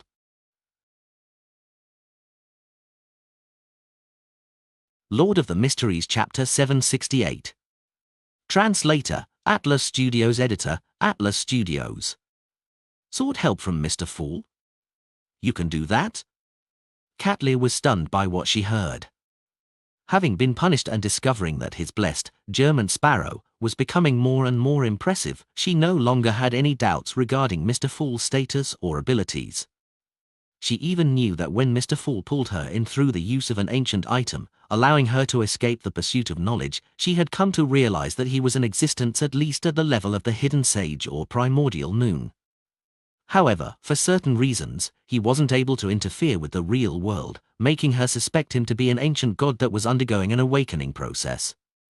The moon's words left her surprised that Mr. Fool was able to provide substantial help to the Tarot Club members, and wasn't just someone who could only provide knowledge or pull them above the grey fog. On the one hand, this means that in times of danger, I can also pray directly to Mr. Fool for help. This is more ridiculous than any ritual. On the other hand, he reveals the fact that Mr. Fool's recovery process is faster than I had imagined. Many thoughts instantly flashed through Catlear's mind. Audrey, Derek, and company weren't that surprised. They had more or less sought Mr. Fool's help in the past, and they had even witnessed the angel under this great existence. Seeing everyone's gaze fall on him, Emlyn shrank his neck as he lifted his chin. "I paid a price. It was a fair and equal exchange." Fair and equal exchange. A mighty existence's immediate and effective response is priceless. Catlear couldn't help but retort inwardly. She didn't directly say it, because she too wished to use the opportunity of such a fair and equal exchange in the future. It would imply that she would have an additional life compared to others. Force was quite puzzled by Mr. Moon's deliberate emphasis on the principle of fair and equal exchange. Everyone who had sought Mr. Fool's help had made a corresponding payment. Mr. Moonshaw is a man who cares about his reputation, no a sanguine. Audrey seriously evaluated Emlyn's emotional changes that happened over a span of seconds. As the exchange continued, the tarot gathering slowly came to an end. After returning to the City of Silver, Derek first recalled a notary's strengths and weaknesses mentioned by Mr. Hanged Man. Then, he once again headed for the Twin Towers that was north of the city to select a mystical item. He didn't do this before, because his condition wasn't stable after advancing. He was worried that making contact with a mystical item would lead to him losing control. Inside the spire, Derek Berg listed his requirements after finishing the paperwork. He saw a filtered list of items and obtained the corresponding documents that contained the information. After having a careful read and observation period, he quickly narrowed down the choices to two. The first was Cardi's ring. It was ancient and simple in appearance, and it was completely iron black in color. It was engraved with dark and complicated patterns. It was left behind by a resident of the City of Silver a long time ago. It could aid the wearer in awing a target, causing them to stop. It could also make ordinary humans temporarily lose their reason, or it could awaken the hidden emotions and memories of a crazy monster, allowing them to enter a brief period of confusion in which they wouldn't deliver any attacks. The other item was Thunder God's Roar. It was obtained from a city that was in ruins. It was rather heavy and resembled a sledgehammer. It was dark blue in color while silver lightning swirled around it. Holding its handle felt like holding the leg bone of a creature. It could produce sounds that left the enemy in fear and chaos while in combat, as though a thunder god had descended upon the ground as he kept roaring. Every strike brought with it a potent destructiveness with no lack of terrifying lightning. The negative effect of Cardi's ring was that the wearer would unknowingly produce another self. Therefore, one needed to periodically receive treatment from a psychoanalyst.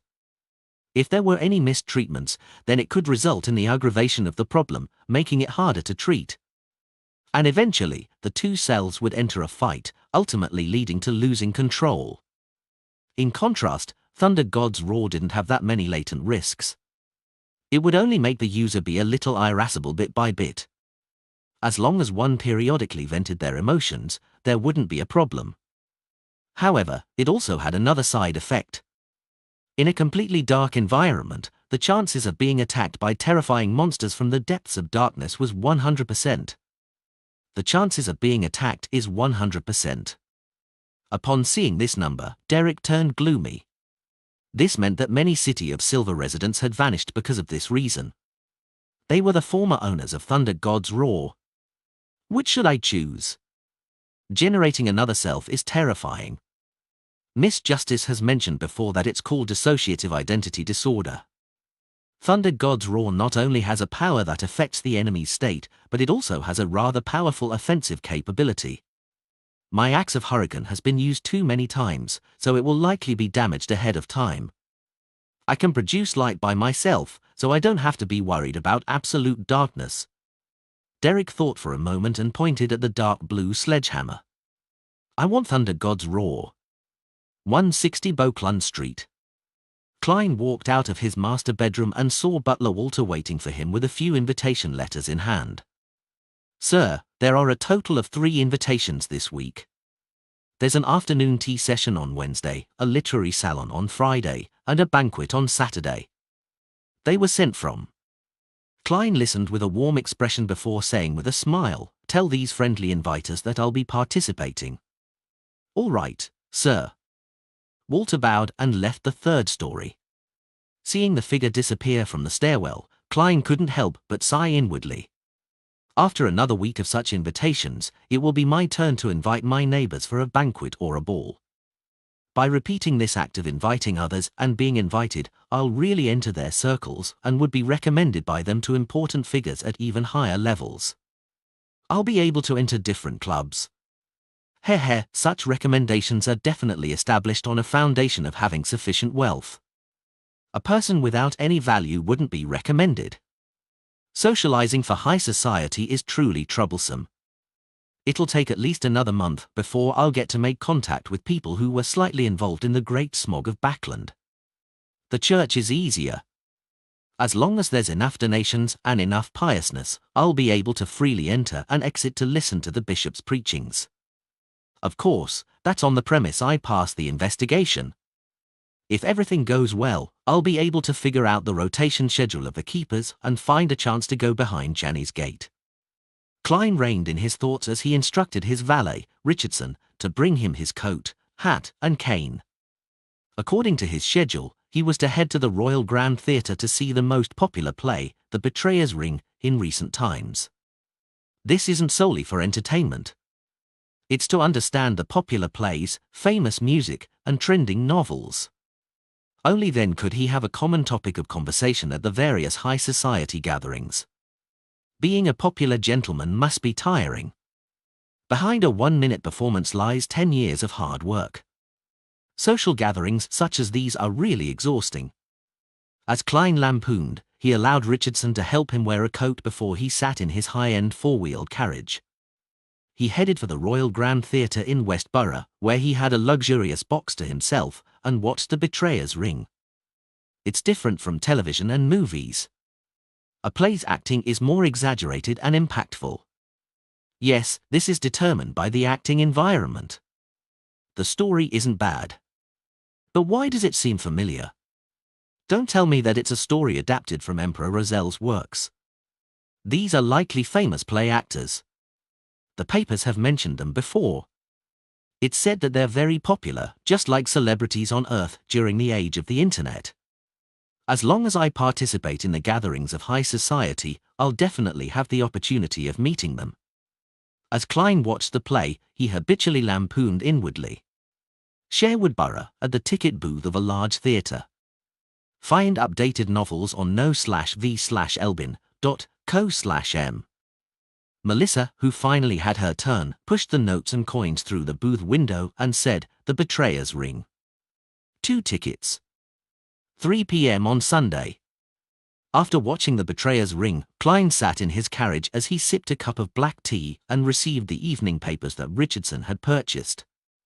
He first flipped through the play's critic column, and he found the comments from some professional critics. He compared their reviews to his own, and he gradually formulated a unique and profound experience. Yes, at the very least, it's enough to fool those ladies and gentlemen. After Klein finished his homework, he leisurely read the papers and was surprised to find a piece of news. The Backland Bike Company's 10% shares have been sold. Further inquiries won't be entertained. It's done? By publishing this piece of news, it means Mr. Isengard has already received the money. Klein was first delighted before he frowned slightly. His gaze landed on the exclamation mark at the end. The information was indeed what he and Isengard Stanton had agreed upon ahead of time, but he found that exclamation mark was rather harsh on the eyes. Such a statement doesn't need an exclamation mark. Mr. Isengard is a person who pays attention to details. He wouldn't give the papers free rein. He deliberately left the exclamation to pass a message. He's giving a warning? While pondering, Klein suddenly realized something. The 10% shares which Isengard Stanton sold are obviously from Sherlock Moriarty. With the former's character, he wouldn't sell it for no reason. In a certain sense, this means that Sherlock Moriarty or his proxy has returned to Backland. Therefore, one of the factions of the royal family that was involved with the Great Smog of Backland had acutely noticed this situation and has begun monitoring Detective Isengard Stanton, hoping to capture the person who heads over to claim the cash. How should I get the money? Klein seemed to naturally read the papers as he began seriously considering the pertinent question. Lord of the Mysteries Chapter 769. Translator, Atlas Studios. Editor, Atlas Studios. 10 at night. Backland was drizzling again as a thin fog produced a blurry sense of beauty amidst the street lamps. Isengard Stanton's assistant, Bowen, surveyed the bottom level once before walking to the side of the oriel window and was prepared to shut the final window. At that moment, a shadow scuttled in and landed firmly on the protruding wall. It was a blue, short-furred stray cat. Bowen saw the large pair of yellow eyes looking at him as he couldn't help but chuckle. "There's no food here." As a detective's work made him prone to revenge, and him having many secrets to hide, Isengard Stanton's cook and servants were paid by the hour. There were a fixed number of hours a day, and they wouldn't prepare too much food. This made it difficult for there to be any leftovers after dinner. The blue cat opened its mouth but didn't produce any meowing sounds. It began speaking like a human. "I'm Sherlock Moriarty. I'm here to meet Mr. Isengard Stanton."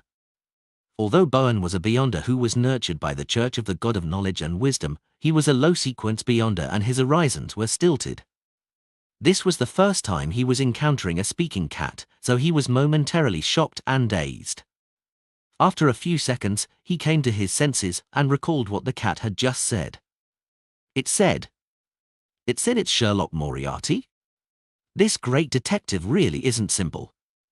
He actually changed into a cat, controlled a cat. Such powers are really strange and terrifying. Bowen rapidly calmed down and didn't directly answer the cat. He reached out to close the windows. After doing all of this, he said with a suppressed voice, "Follow me." The cat immediately leaped from the platform behind the oriel window as it agilely followed behind Bowen with its tail up. It followed him all the way to the second story and watched him knock on Isengard Stanton's bedroom door. "Is there something?" Isengard, who was dressed in pajamas with faint lines, opened the door and asked. He was just enjoying his tobacco before sleeping. Bowen cautiously pointed to the crouched blue cat beside him. "Mr. Sherlock Moriarty is looking for you." Isengard, with his white sideburns and thin face, raised his brows slightly and looked down. He took 2 steps back and allowed the blue cat to saunter into his bedroom. "Return to your room and get some sleep. Wake up as per normal tomorrow. We still have a case awaiting us," Isengard instructed Bowen as though nothing had happened. After his assistant left him, he closed the door and turned to look at the blue cat who was sitting beside the reclining chair. He chuckled. "I never expected you to have such Beyonder powers. I was worried you would directly come over." "I noticed your exclamation mark," the cat said with a smile. It had to be said that having such an expression show on a cat's face was rather odd. It left anyone who witnessed it feel a chill run down their back. Isengard didn't react abnormally towards that as he sucked at his pipe, sat on a reclining chair, and slowly exhaled in comfort. He said with a smile, "I trust your intelligence. Thank you for your compliments." The cat politely reached out its paws and bowed. Isengard observed it and rubbed its pipe while smiling. "You should have understood what is happening. Those people don't dare to monitor me too strictly, afraid that I would discover them and end up telling the Church of Evernight and the Church of Steam. So even though it will be quite troublesome for them if they get exposed, I believe that they have a demigod among them. This is a deduction and is also based on certain feedback. After all, I've lived on this street for years. Therefore, humans and animals wouldn't be stopped from entering my house. I believe you've already figured that out. But when leaving, you'll definitely be tailed and tracked. Do you have the means to evade their tracking?" The sum of money isn't a small one. Bringing it out would be quite conspicuous. Let me think. Were you planning on conferring with me in order to get me to deposit the money into a particular bank account, and then you'll find many people to withdraw them in different parts of Backland? Upon saying that, Isengard said with a self-deprecating smile, "This is the best solution I can think of, but carrying it out would be extremely troublesome." The cat didn't give a direct response as it gave a deep chuckle. "I only need you to lend me an empty room and 3 candles. No problem." Isengard didn't press the issue as he said, "The shares were sold for £12,000. The buyer is the daughter of Earl Hall, Audrey. Well, the hiring of lawyers and accountants as well as the publishing of the advertisements cost a total of £600. In addition, there was a 0.5% stamp duty and 20% D-type taxes. So at the end of the day, there's only £8,940 left. D-type taxes were a tax on commercial, financial, and specialized income. There's tax. More than £2,000 are gone just like that." The cat's expression instantly froze. Klein was formerly at Nighthawk, and his salary was tax-free. Later, as a private detective, his income was difficult to be monitored, so he never declared his income for tax purposes. Later, he became an adventurer, and since the bounties targeted at pirates enjoyed concessions, there was no need for him to pay taxes on them. Hence, he never realized that tax was something he needed to pay. Therefore, back when Isengard Stanton had mentioned taxes, he hadn't taken it to heart, believing that it wouldn't be much. However, reality had given him a heavy beating. As for why there weren't any taxes for the share transaction the previous time, taxes were waived by the Lund government for initial investments related to inventions as a way to foster inventions. After a brief silence, the cat's whiskers moved as it said, "All right, give me the cash. Move it to the empty room. There's no problems with the money, right? I've already checked them. They wouldn't do any cheap tricks on that, as it would be an insult to my intelligence." Isengard stood up with his pipe. "Remember to send me a signed letter of confirmation by mail later." "It's already on its way," the cat replied, prepared. Isengard walked to the safe inside the master bedroom, using a passcode and key to open it. Then, he took out stacks of cash, and he stuffed them into different briefcases. Following that, he left the master bedroom with these briefcases and entered a guest room diagonally opposite the master bedroom. "Check it." Isengard placed the briefcases filled with cash on the ground as he said to the cat that followed him in. "I trust you," the cat said after taking a few glances. Isengard nodded and pointed to the cabinet. "There are candles inside." With that said, he left the door, held the doorknob, and said with a smile, "I'm really curious how you would leave. I believe it will be a very exciting magic show." Isengard Stanton closed the door with a click, leaving the guest room silent and bleak. At the cat's side, a figure dressed in a dark red coat and an old triangular hat appeared. It was none other than Klein's marionette, Wraith Senior. He found the candles and quickly set up a simple altar. Skipping over many of the first few steps, he directly muttered in Elvish, "Blessed of the sea and spirit world, guardian of the Rorsted archipelago, ruler of the undersea creatures, master of tsunamis and storms, the great Calvetua. Your devoted servant prays for your attention. I pray for you to take his offerings. I pray for you to open the gates to your kingdom." The wind inside the wall of spirituality suddenly grew in intensity as Senor quickly sliced the back of his hand and threw out a few drops of blood. As a Sequence 5 wraith, everything on him was material that was rich in spirituality. The strong wind sucked up the blood, howling as it drilled into the candle flame that symbolized sea god Calvetua. The flame burgeoned, forming an illusory door filled with magic labels and symbols. After about 10 seconds, the door let out a heavy creak as it slowly opened.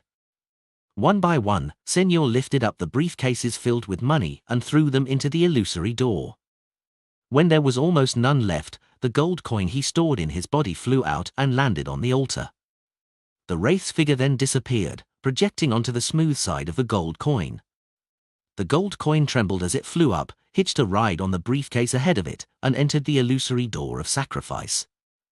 Silently, the mysterious door closed as the 3 candlelight were restored to normal. At this moment, the blue, short-furred cat seemed to recover its senses. It looked around blankly as it meowed. Follow the latest novels on no/velbin.com. After a while, Isengard opened the door and entered, finding all the briefcases with the cash gone. There were only 3 candles burning silently as the blue short-furred cat was warily arching its back at him. While he scrutinized this scene, a rental carriage slowly drove past on the fork on the other end of the street. On the same night, in a building inside Sherwood Borough, Zia returned home under the drizzle. As she wiped her hair with a towel, she said to Force, "Your letter has been mailed." Force tersely answered as she began to guess when her teacher would respond. At this moment, Zio put down the towel and quipped, "There's news about Mr. X's gathering. It'll still be at the same place on Friday night." "Great. I can tell Mr. World. I wonder how much I'll need to pay." Force's eyes lit up when she heard that. Before she could ask about the details, Zio added, "Mr. X also gave a mission that's said to have handsome rewards. It's to inform him of people around them who have abnormal luck." People with abnormal luck? Force muttered in puzzlement. Is this man's brain working? Who would divulge things around them at such a gathering? This will make it easy for others to discover their true identities. Who knows? Perhaps he really is a lunatic. Zio didn't know anyone with abnormal luck, so she answered without much thought. Force carefully thought for a moment, but she failed to figure out the true intentions behind this mission. All she could do was throw it to the back of her mind. She planned on praying to Mr. Fool once Zio went to take a bath, passing the relevant information to the World German Sparrow.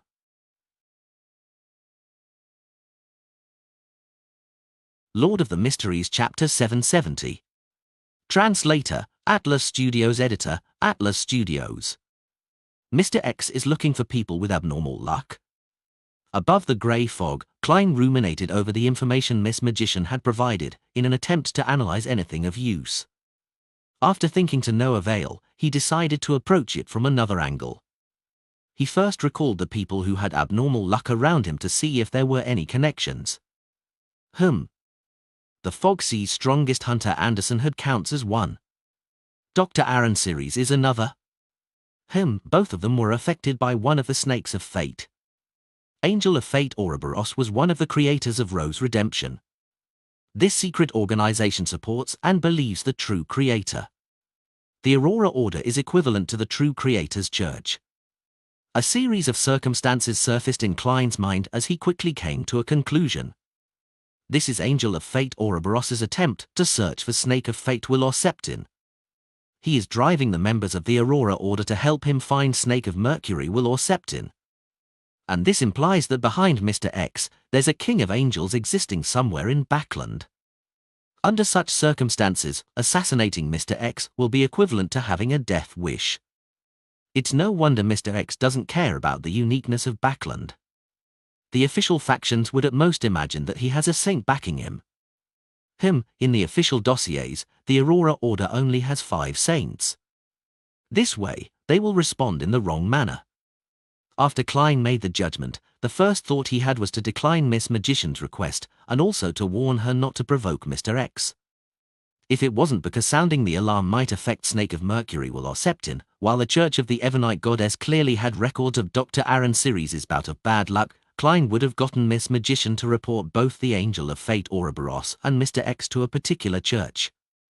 He calmly thought for another few seconds and conjured the World German Sparrow, making him pray in the grey fog. I'll confirm the situation and give you a reply tomorrow. He didn't directly reject her commission, as he planned on first asking Snake of Mercury Will-or-Septin. He then immediately returned to the real world, and he carefully took out the extremely fragile paper crane from his wallet before gently unfolding it. Klein wasn't in a rush to write anything. Instead, he first recalled the various questions he needed to consult Will on. After thinking up a draft, he got out a pencil and sharpened it with a blade. After stretching his muscles, Klein wrote, "The members of the Aurora Order are searching for people with abnormal luck. I wonder if you know how to use the Worm of Time to create charms. Does your placenta blood count as a mythical creature's blood? If it does, I hope to obtain 1 drop. What price would I have to offer?" Klein had originally planned on asking Will-or-Septin how he was able to maintain his rationality. After all, the Church's information indicated that there had been no public faith in the Snake of Fate. However, he ultimately curbed himself from doing that, afraid that Will-or-Septin in his infant state replied, "How did you conceive the notion that I'm rational?" That way, he had no idea if Will was joking or speaking the truth. Although there's no organization that believes in the Snake of Fate, there are certain areas that believe in the God of Luck. It's considered a traditional custom. Perhaps they are an alternative identity of Will-or-Septin or Ouroboros. Klein mumbled silently and used the best of his clown abilities before managing to refold the paper crane. He then placed it underneath his pillow. After doing all of that, he had the time to calculate how much cash he had. £17,046, 5 gold coins, 3 soli, and 8 pence in change. If I had assets like a house, manor, and company shares, having so many liquid assets would make me quite a tycoon in Backland. Of course, I'm still very far from being a top tycoon. To reach them, one's overall assets need to be £1 million. As Klein was glad that he had quite a bit of money, he recalled his debt, as well as the large investments that he needed to make in order to develop his persona's image. He then drank a mouthful of water, got into bed, and covered himself with a light but warm blanket before he slowly fell asleep. Amidst his reverie, Klein suddenly snapped awake and saw the desolate black plains. He walked all the way to the pitch-black steeple in the middle of the plains, passing through the chaotic and abnormal layout before coming deep into the steeple. Like before, there was a circle of tarot cards on the ground. However, the protruding area in the middle of the tarot cards didn't have any silvery lines written. Will Septin didn't give a reply? Then why did he pull me into this dream? Amidst Klein's puzzlement, he suddenly saw a black baby pram roll out of the shadows. In it was an infant whose looks were indiscernible while it was wrapped in silver silk. Mr. Snake of Fate? Klein politely and cautiously asked. The infant immediately said in a clear voice, "What makes you so sure it's a Mr.?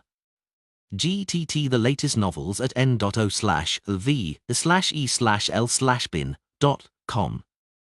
Isn't that determined from your name? Don't mind such details." Klein lampooned and relaxed due to the attitude he was given. Then, "How may I address you?" Will Septin in baby form tersely answered as it said, "Stumped, I haven't decided."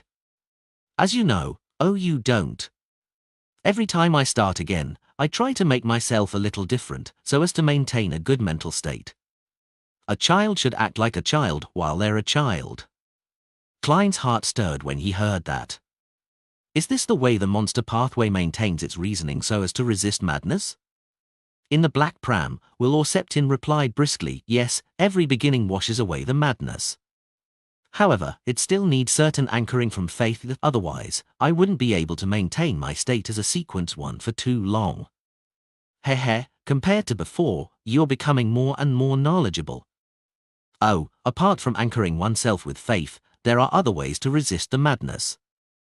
However, restarting is clearly an ability of sequence 1 Snake of Fate of the monster pathway. Other Beyonder pathways aren't able to emulate that. Mr. Azik is constantly losing his memories and repeatedly finding himself. Does it also involve the same concept? Klein nodded in thought as he made every second count by asking, "I suspect Ouroboros is searching for you through the Aurora Order members." Will Septin scoffed. "I've been playing hide and seek with him for a very long time. He isn't good at such matters. It's quite obvious that he doesn't have a childhood. Every time he restarts, he grows up beside the true creator. He lacks the psychological experience of the different stages in life, causing him to be very crazy at times, but of course, he doesn't mind. I did inform Ricardo to use the die of probability in certain places and leave marks. This will mess up Ouroboros's judgment. He will soon leave Backland once again. That means there's still chance of assassinating Mr. X. Yes, when the time comes, I'll divine the level of danger above the grey fog." Klein didn't continue on this topic as he asked, "Do you know how to use the Worm of Time to create charms?" Will Septin didn't directly answer and instead returned with a question, "You obtained a Worm of Time from Palace Zoroast. How did you know?" Klein was taken aback as he asked. He wasn't surprised that Will Septin had managed to mention the origins of the Worm of Time after all. There weren't many demigods in the Marauder pathway who could create avatars, but why hadn't he assumed that it was Blasphemer Amorn? The latter could also leave behind a Worm of Time. Will Septin smiled and said, "Palace Zoroast isn't in good condition and he had to parasitize your former colleague." Right, your former colleague was investigating Sherlock Moriarty and he had entered my house in the middle of the night. I sensed that there was something problematic about him and had given him a short period of bad luck, causing him to encounter other demigods hidden in Backland. And when he was in danger, Palace Zoroast had taken action. It would have been fine even if he hadn't taken action. It's only a prank. I would have given your former colleague sufficient good luck at the critical moment. Leonard is investigating Sherlock Moriarty? The grandpa in his body is called Palace Zoroast. Klein frowned slightly, unsure where the problem stemmed from. Will Orceptin continued, the creation of a Worm of Time charm isn't too difficult for you. You can pray to that uniqueness trait about you and use a compound of mercury and pure silver as a medium to draw the corresponding symbols. It's not too difficult. Pray to the Fool? That's right. The mysterious space above the grey fog clearly has a form of attraction to the marauder pathway. Klein was thrilled as he felt like he had grasped something. At this moment, Will smiled and added, as for what the corresponding symbol is, I've no idea. What a huge reversal. Klein couldn't help but twitch the corner of his lips. When he noticed that Will Orceptin wasn't speaking any further, he hurriedly smiled and said, there's another question. About your placenta blood? Before he could finish his sentence, Will suddenly opened his mouth and let out a cry. Wah! He began wailing like a real infant. Can't we talk normally? Klein froze in his spot. If he hadn't already confirmed it, he really would have suspected whether the entity before him was a sequence one, the president of the life school of thought. All right. I just wanted to ask if it's the blood of a mythical creature, Klein said as he raised his hands midway. Will stopped crying and said with a laugh, of course, but I'll swap it ahead of time. Otherwise, everyone will die on the spot. He paused for a moment before saying, if you can give me something suitable, it's not impossible to give you one drop. All right, goodbye. Just as Will Orceptin said that, Klein felt the steeple shake as the dream rapidly shattered. Soon, he woke up.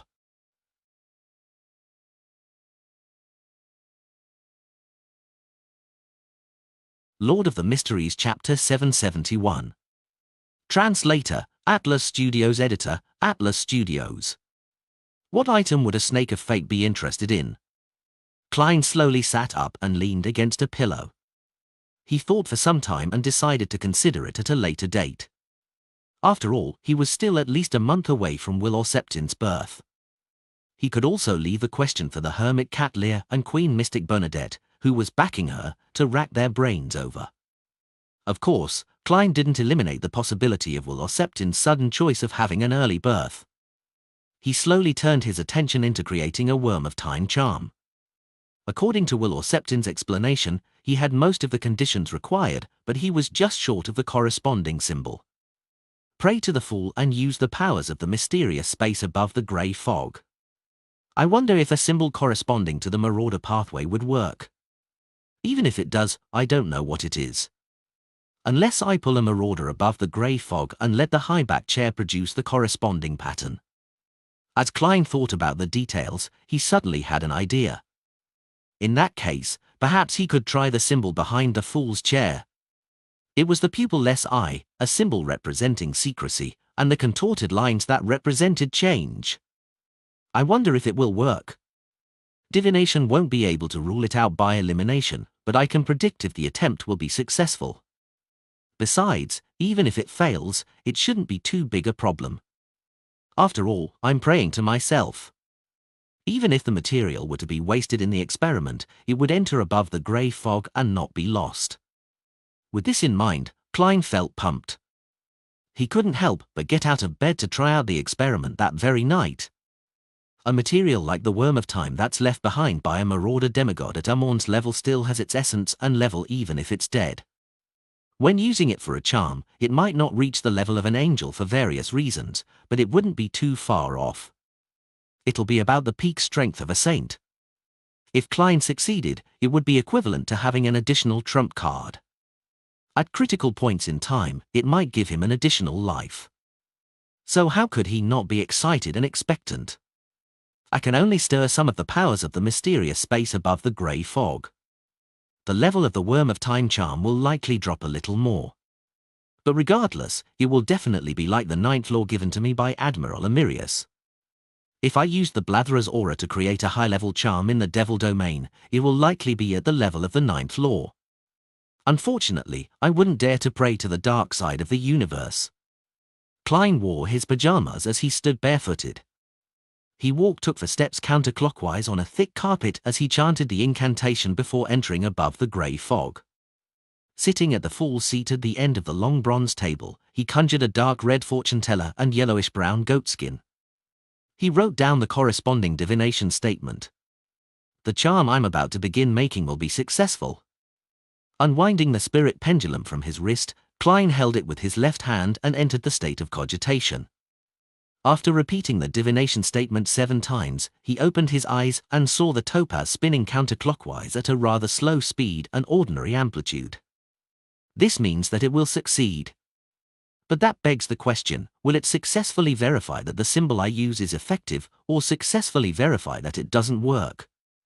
As an experienced seer, Klein attempted to interpret the revelation, but he failed to obtain any confirmation. Explore new novels on novelbin.com. With regards to that, he could only decide to experiment. There was no way for him to eliminate the mistakes if he didn't do so. Right on the heels of that, Klein wrote a new divination statement. The assassination of Mr. X this Friday will be dangerous. This time, the topaz pendant continued spinning clockwise at a faster frequency and greater amplitude. There's significant danger, but it doesn't reach the level of a demigod's participation, much less that of a king of angels. If it involves an existence of that level, he will definitely sense my divination and resist it. From the looks of it, Angel of Fate Ouroboros will soon be led out of Backland. This means that the danger itself is a result of Mr. X and his subordinates. It's within the limits of what I can handle. As long as I don't make a mistake, the chances of success are pretty high. Klein made a judgment, put down the pen and paper, and returned to the real world. As a mysticism expert who often created charms, he had no lack of common materials. He immediately got out some candles and lit them on the table. Following that, he set up a simple altar against the glow of dusk. He then used a piece of silver to draw out the combined symbol that represented the Fool. As Klein didn't know what path number the Fool represented or what magic labels there were, he could only ensure that both sides remained equal. According to the books of charms he had read, these would similarly satisfy the rules of mysticism, but the corresponding might would be reduced. The chances of failure would rise because the existence that one was praying to could consider it as being irreverent and not pious enough. Of course, it wasn't a problem for Klein since he wouldn't reject himself. After completing the act of carving the symbol, Klein found a metal bottle and used his spirituality together with a container, and he then poured the mercury out and filled the carved-out pattern. This time, he decided to complete only the front side for now. He would then summon himself and respond to himself. He would then bring the worm with the 12 translucent rings back to the room and then place it on a silver sheet. After doing all of this, Klein adjusted the altar and took 2 steps back. He then said in ancient Hermes, "The fool that doesn't belong to this era." Following the process, he completed the necessary steps before taking 4 steps counterclockwise and entered the space above the grey fog. After imbuing himself with the Black Emperor card, he used his spirituality to stir a tiny amount of the powers above the grey fog to respond to his prayers. While the surging energy poured into the circle of light, Klein didn't hesitate to return to the real world. He saw the altar had turned dark and gloomy, as though there were countless secrets hidden here. And the silver sheet had already floated up, fusing with the worm of Time's corpse. Klein took 2 steps forward, flipped the silver sheet around, and he filled the carved symbol on the back with mercury. As the lines lit up, they effused a hazy luster. Klein rapidly retracted his arms and saw the luster grow richer. He then enveloped the silver sheet and the worm of Time's corpse inside. Suddenly, the darkness around the altar distorted as the entire space seemed to turn abnormal. This change disappeared as fast as it came. The charms filled with strange patterns slowly landed on the desk. It was entirely translucent in color and was dark black. It was like a miniature card made out of a special crystal. It also resembled the eyes of a particular existence that was watching this world. It succeeded. It really works. Klein was delighted as he hurriedly picked up the charm. He found it cold to the touch as if he was touching snow. Regardless of the resulting effects of the charm, just its formation had meant a success. Klein had once again obtained a high-level charm at the demigod level. He busied himself again, bringing the completed item above the grey fog. He then used dream divination to figure out how to use it. The charm, which was in the shape of a black crystal card, had only one effect, but it was highly potent. It was to siphon off the luck of others. And to be precise, it was to graft fate. A period of the target's fate would be grafted onto the user. The simplest situation would be when an enemy is about to kill me, I'll use this charm, siphoning off his fate of surviving, as well as grafting the fate of impending death onto him. Then, the situation would be developed into him clearly succeeding, only for him to die. It does match the Marauder pathway's usual traits, but it's more sinister and terrifying. It's going from stealing wealth to stealing fate. If the Worm of Time were alive, and I was able to fully employ the power of the mysterious space above the grey fog, this charm might even point towards the domain of time. As Klein thought, he felt a sense of fear. If it wasn't for the assistance that this mysterious space had given him by obstructing and purging things, he had no way to deal with a Worm of Time. Phew, now it's mine. I can't call it a Worm of Time anymore. I'll just call it Luck Siphon. Klein once again got busy as he brought back the Luck Siphon charm to the real world.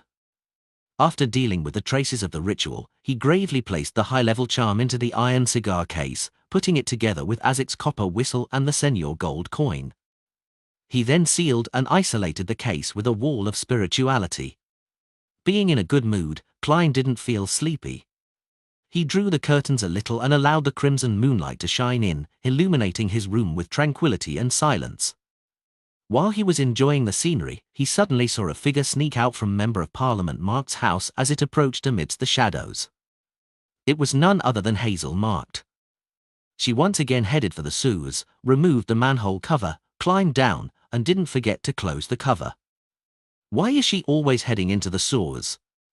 It's not likely for her to be heading to other areas from here to act like a superhero in the mysterious world. After all, each trip doesn't take her more than an hour. Unless she has very reliable intelligence, it's difficult to achieve anything. Besides, this will make it easy for her to be caught by the official Beyonders. Together with the scene provided to me by Rhodes, she's likely finding something. It's very easy for her to encounter danger if she keeps heading into the sewers. Klein stood behind the curtain gap as he observed what was happening under the serene night.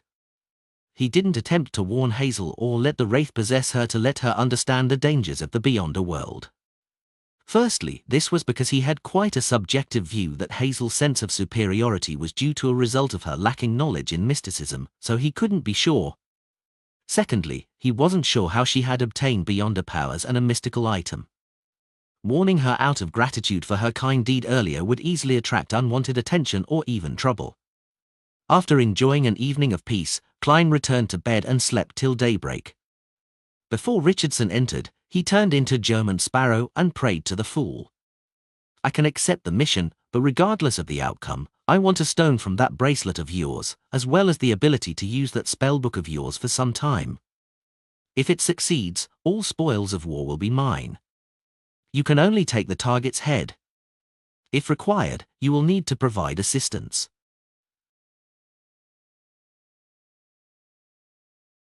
Lord of the Mysteries Chapter 772. Translator, Atlas Studios. Editor, Atlas Studios. He wants a stone from my bracelet and the right to use Leymano's travels for some time? How does he know that I have those two items? I don't remember mentioning it during the tarot gatherings. After hearing German Sparrow's response, Force was bewildered and rather shocked. It felt like he had seen through all her secrets. She tensed up as she quickly tried recalling how this information could have been leaked. Aside from Teacher, Zio, and Mr. Fool, no one knows that I have these two items, especially Leymano's travels. I haven't even used it. Mr. Fool. Mr. World appears quite strange during the tarot gatherings. He never hands over Emperor Razel's diary pages, and he doesn't seem to put any effort into this, nor does he show any concern. He and Mr. Fool have a deeper connection.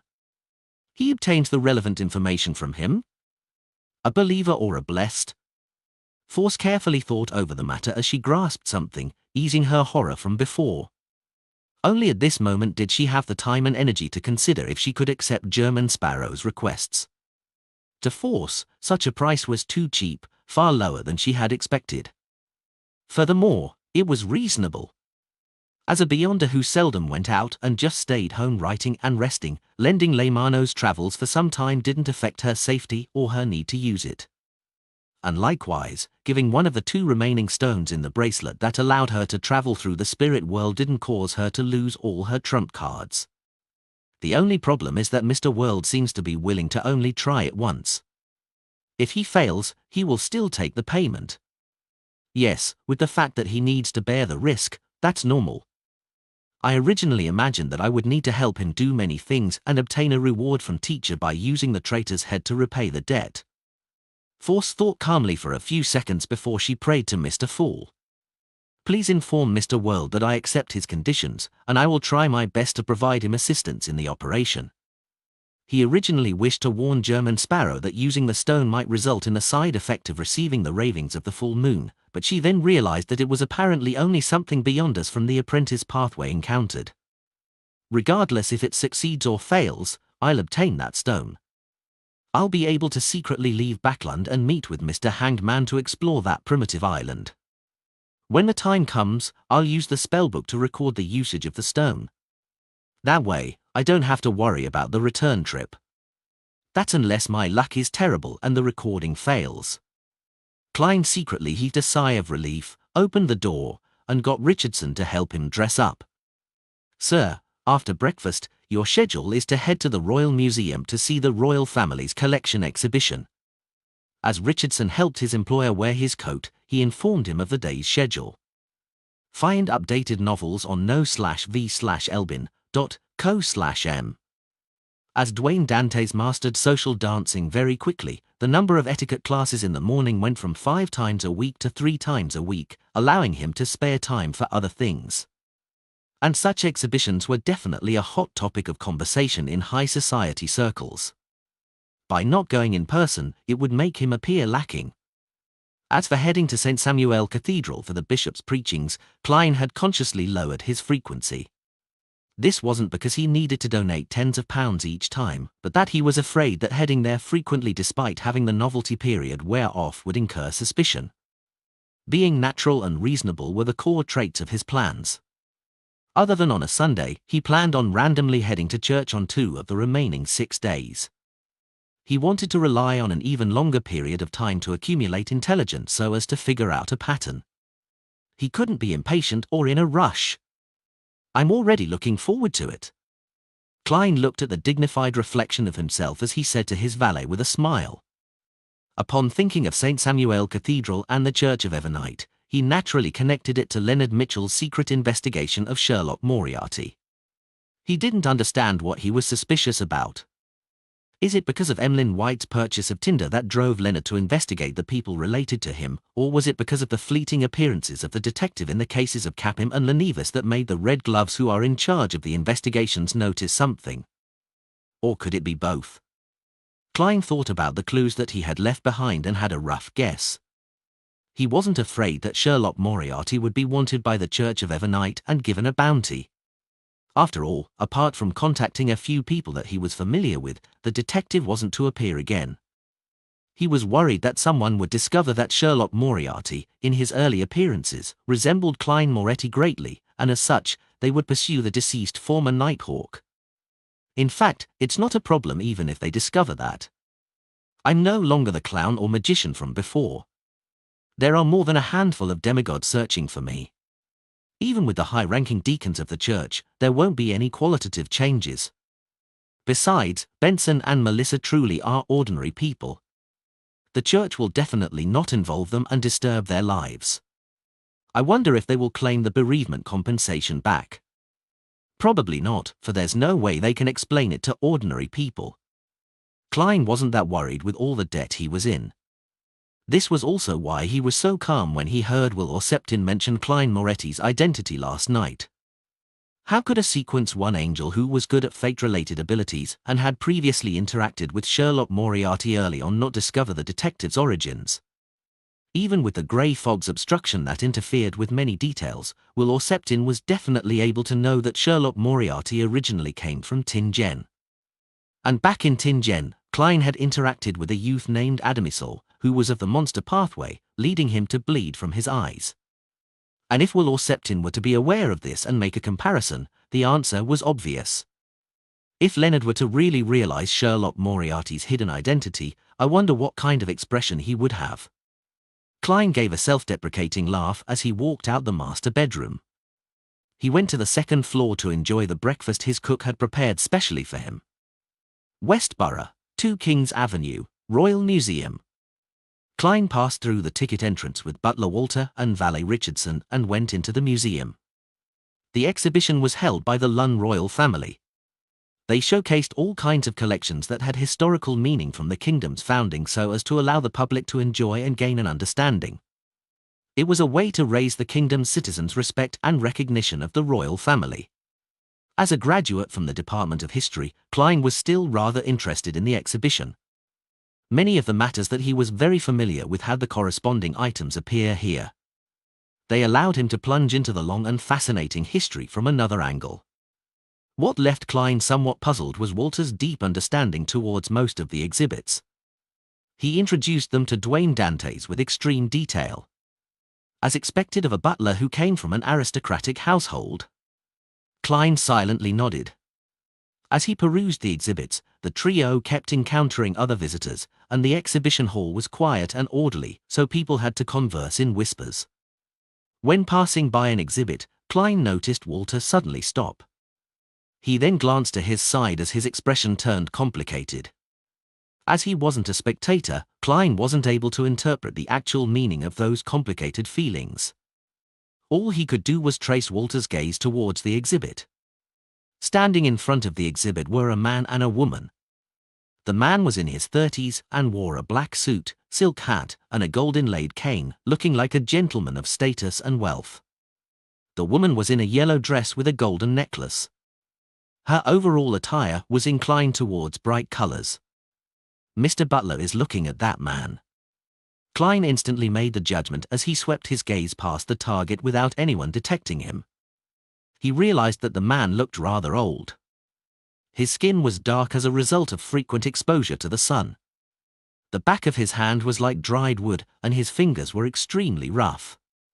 If I didn't look at his attire, I would have believed it if someone told me he was a farmer, gardener, or carriage driver. Klein retracted his gaze as he felt a little puzzled.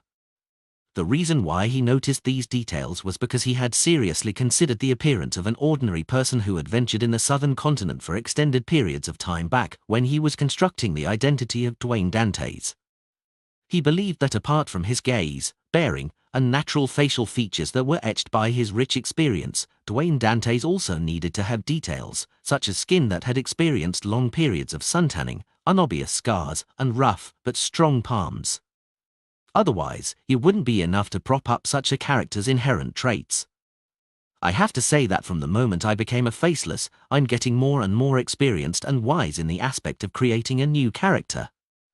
If I were to return to Earth, even without my Beyonder powers, I'll have strong acting skills.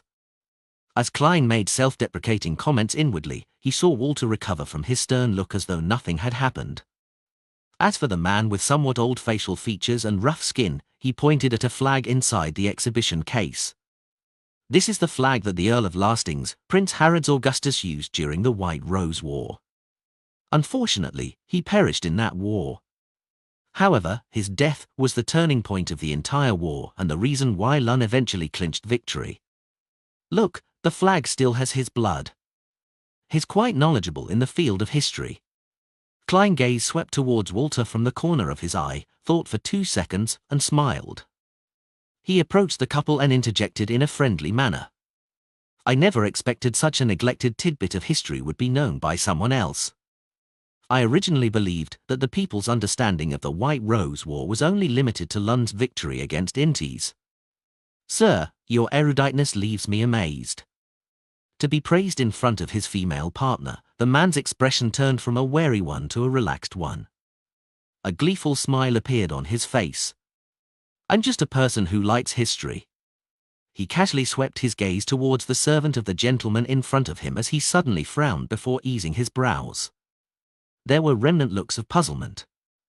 Indeed, he knows Butler Walter. Klein smiled while maintaining his composure.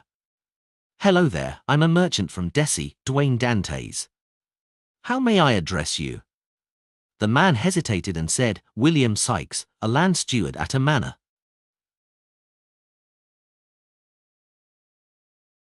Lord of the Mysteries Chapter 773.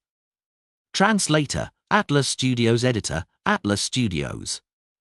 William Sykes. A land steward. Klein inwardly repeated the response he got before turning the topic of conversation towards the flag and the White Rose War. After a short chat, he politely bade farewell and walked towards the other exhibits with Walter and Richardson. He continued his own tour of the exhibits, as though his encounter from before was completely trivial, a conversation that was purely coincidental. When it was almost noon, Klein, who had returned to his high-end four-wheeled carriage, looked out at the passing bicycles when he suddenly said, Walter, you seem to know Mr. William Sykes.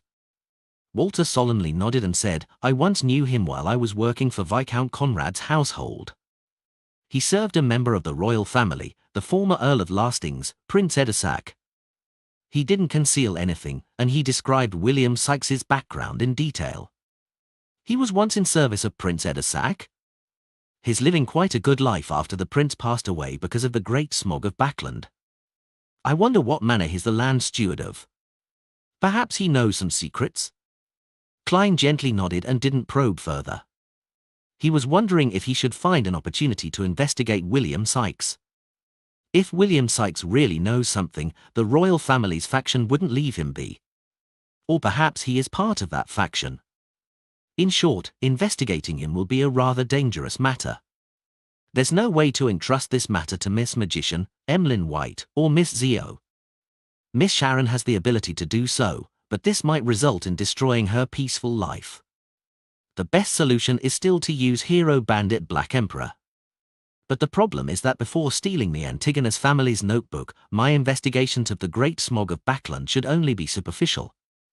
I shouldn't alarm anyone or bring about any accidental changes. Klein appeared to admire the streets outside, but many thoughts were going through his mind.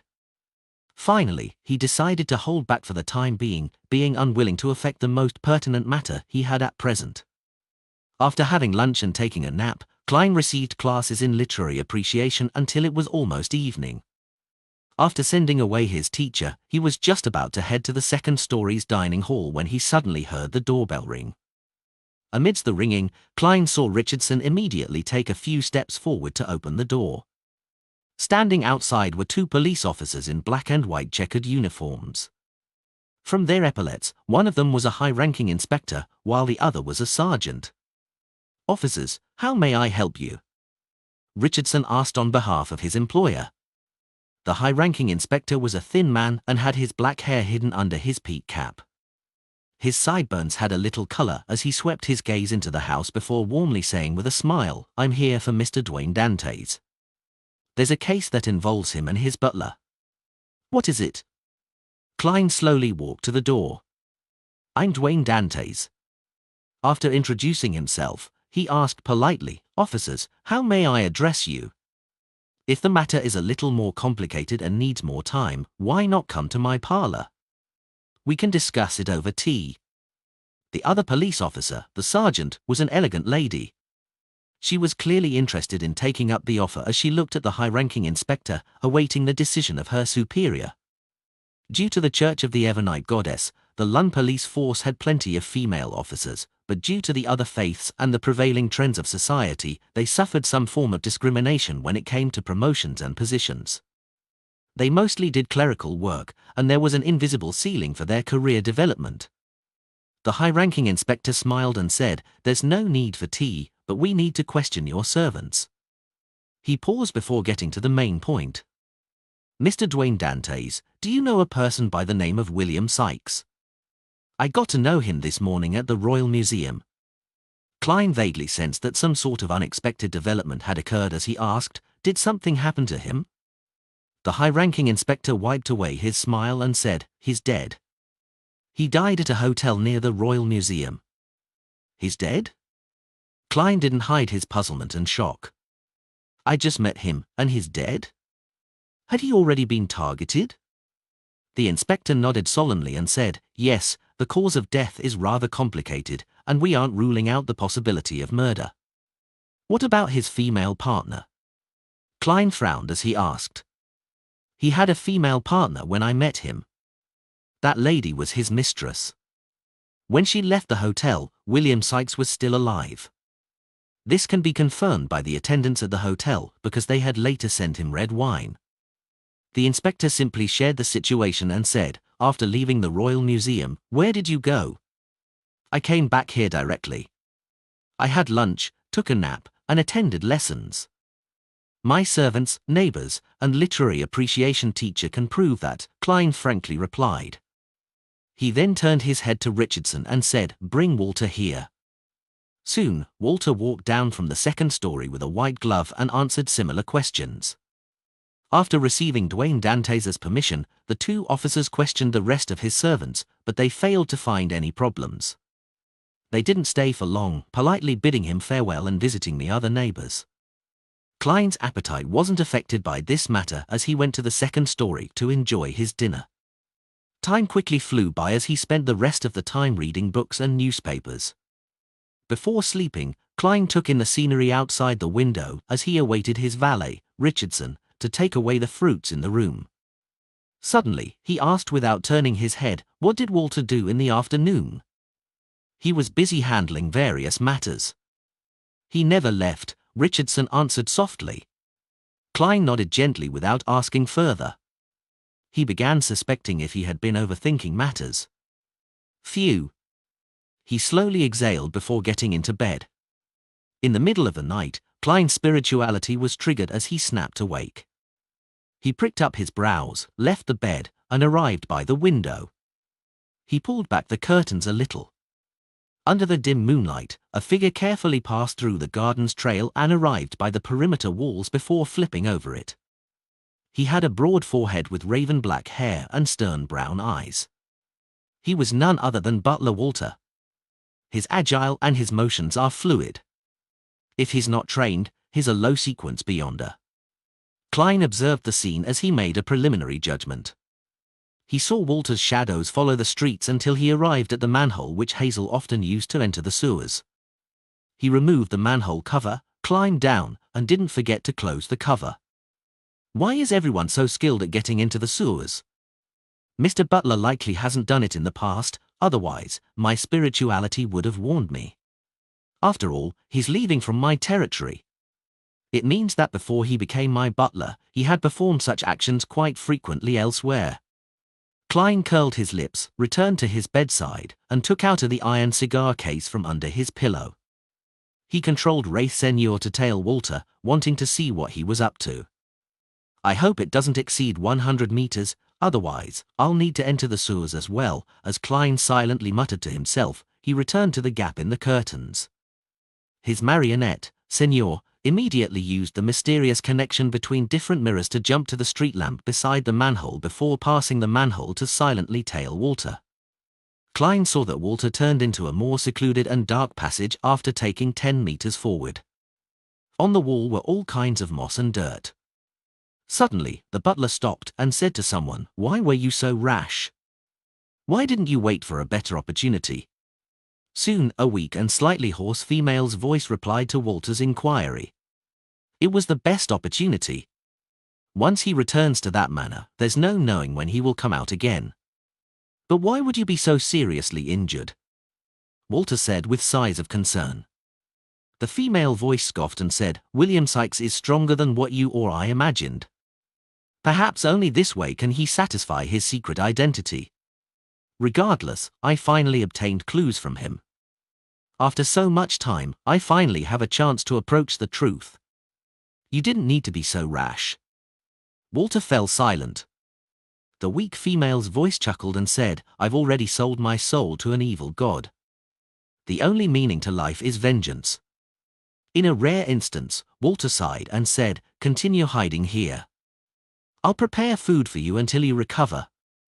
If there aren't any accidents, use the old method to contact me." The weak female voice remained silent for a while before saying, "When he was alive, he had many subordinates who claimed to be loyal. After his death, few still remember him or are willing to risk their lives for him. You are the one who has surprised me the most. He is the first noble who treated me that way, and he is the person I'm truly loyal to, Walter answered in a deep voice. Having heard the conversation with his marionette, Klein vaguely understood the entire story. After Prince Edisac passed away, a few of his loyal subordinates were investigating the truth of his suicide. Walter was one of them. However, he was mainly in charge of gathering any superficial intelligence, as well as using his identity to provide some help. This is probably the additional development that Rhodes mentioned. Klein immediately made Senor go invisible as he infiltrated the secluded passageway and saw Walter conversing with someone while standing. His figure blocked a black-dressed woman who was seated on the ground against the wall. Her face was somewhat pale. After the woman heard Walter's words, she gave a throaty laugh and looked towards the entrance. "It's time you leave. Don't be caught by others." She turned her head, allowing Klein to see her.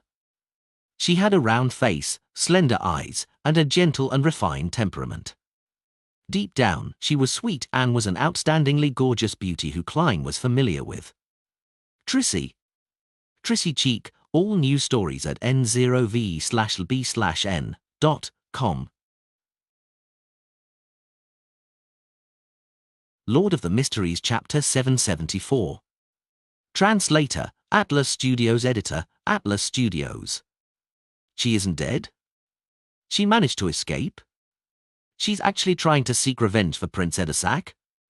At that moment that he saw Trissy, Klein nearly lost control of his expression.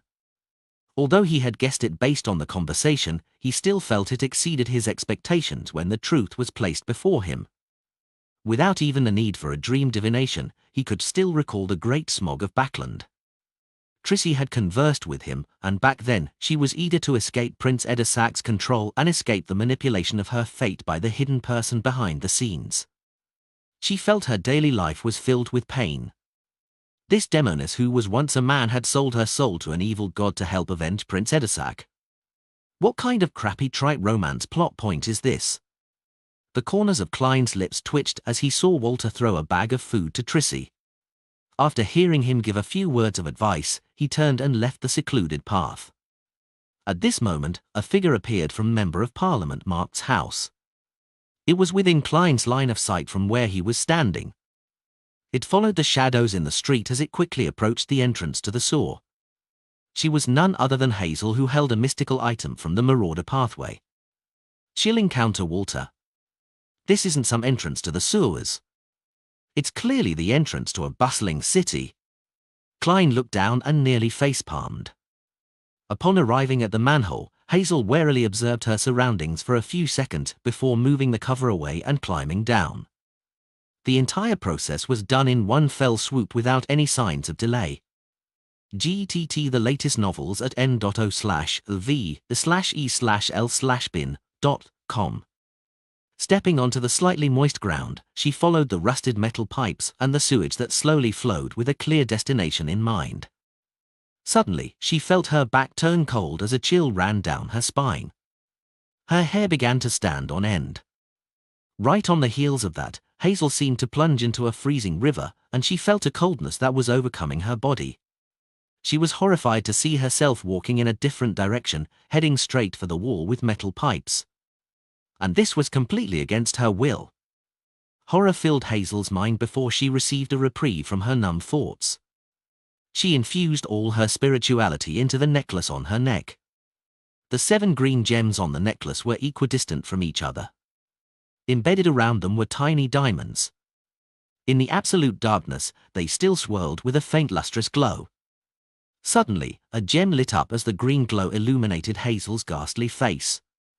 She leaned against the wall and paused for a moment. She moved her feet forward in an awkward manner before retracting them. At that instant, the coldness Hazel felt had paused for a moment. She didn't hesitate to use her spirituality to light up another green gem. She raised her right hand, aimed it at herself, and twisted her wrist. At the same time, many mysterious symbols and patterns appeared in her mind as her spirituality and voice changed momentarily. She had stolen the beyond a power, Wraith Shriek. Hazel was just about to open her mouth to shout when she found her hands losing control again. She forcefully and quickly covered her mouth with her hands. Her shriek turned into a muffle as she took a few brisk steps to the wall. She turned into another fork before crouching down in the pure darkness. She tried hard to struggle, but it was useless. She wasn't even capable of activating the necklace on her neck. Hazel's dark brown eyes widened as they filled with horror and indignation. Tears began to well in her eyes before slowly streaming down her cheeks. And at this moment, Walter had come out from another path, returning back to the sewer entrance before climbing up agilely. After he sneaked back into 160 Beauclun Street, Hazel suddenly regained control of her body. She felt that the coldness had completely disappeared. She first raised her hands in surprise, using her night vision to take a glance. Following that, she looked around in a fluster, as though there were countless unknown monsters hidden in the darkness of the sewers. Hazel immediately touched the necklace with her right hand, carefully stood up, and headed for the entrance. She didn't flee in panic, but she instead warily prepared for any attack that would appear from the darkness. Finally, she returned to Beauclun Street, where she saw the black street lamp emitting its light, illuminating the streets that still had the remnant signs of rain. Only then did Hazel speed up her pace and run home. Midway, she suddenly turned back, nervously and frantically closing the manhole's cover. After doing all of this, she followed the shadows and entered her garden. With the help of the gas and water pipes, she entered the balcony to her bedroom. Only at that point did she really have any room to think. She widened her eyes and subconsciously looked around. Slowly, her body began to tremble. She raised her left arm, hoping to use her clothes to wipe her face, but she paused midway, switching to using a handkerchief from her pocket. Hazel still has the basic abilities needed to react. She's not a complete newbie. In the sewers, Senor appeared with his dark red coat and triangular hat as he spoke silently. Following that, under Klein's control, he went invisible again as he entered the hidden fork where Trissy was. Just as the wraith approached, the black-dressed Trissy looked up and revealed a weak but stubborn smile. From the looks of it, you have no ill intentions. That lady was quite lucky. She had sensed Hazel and discovered the wraith. Senor's figure appeared as he chuckled. Perhaps killing her will only bring you greater trouble.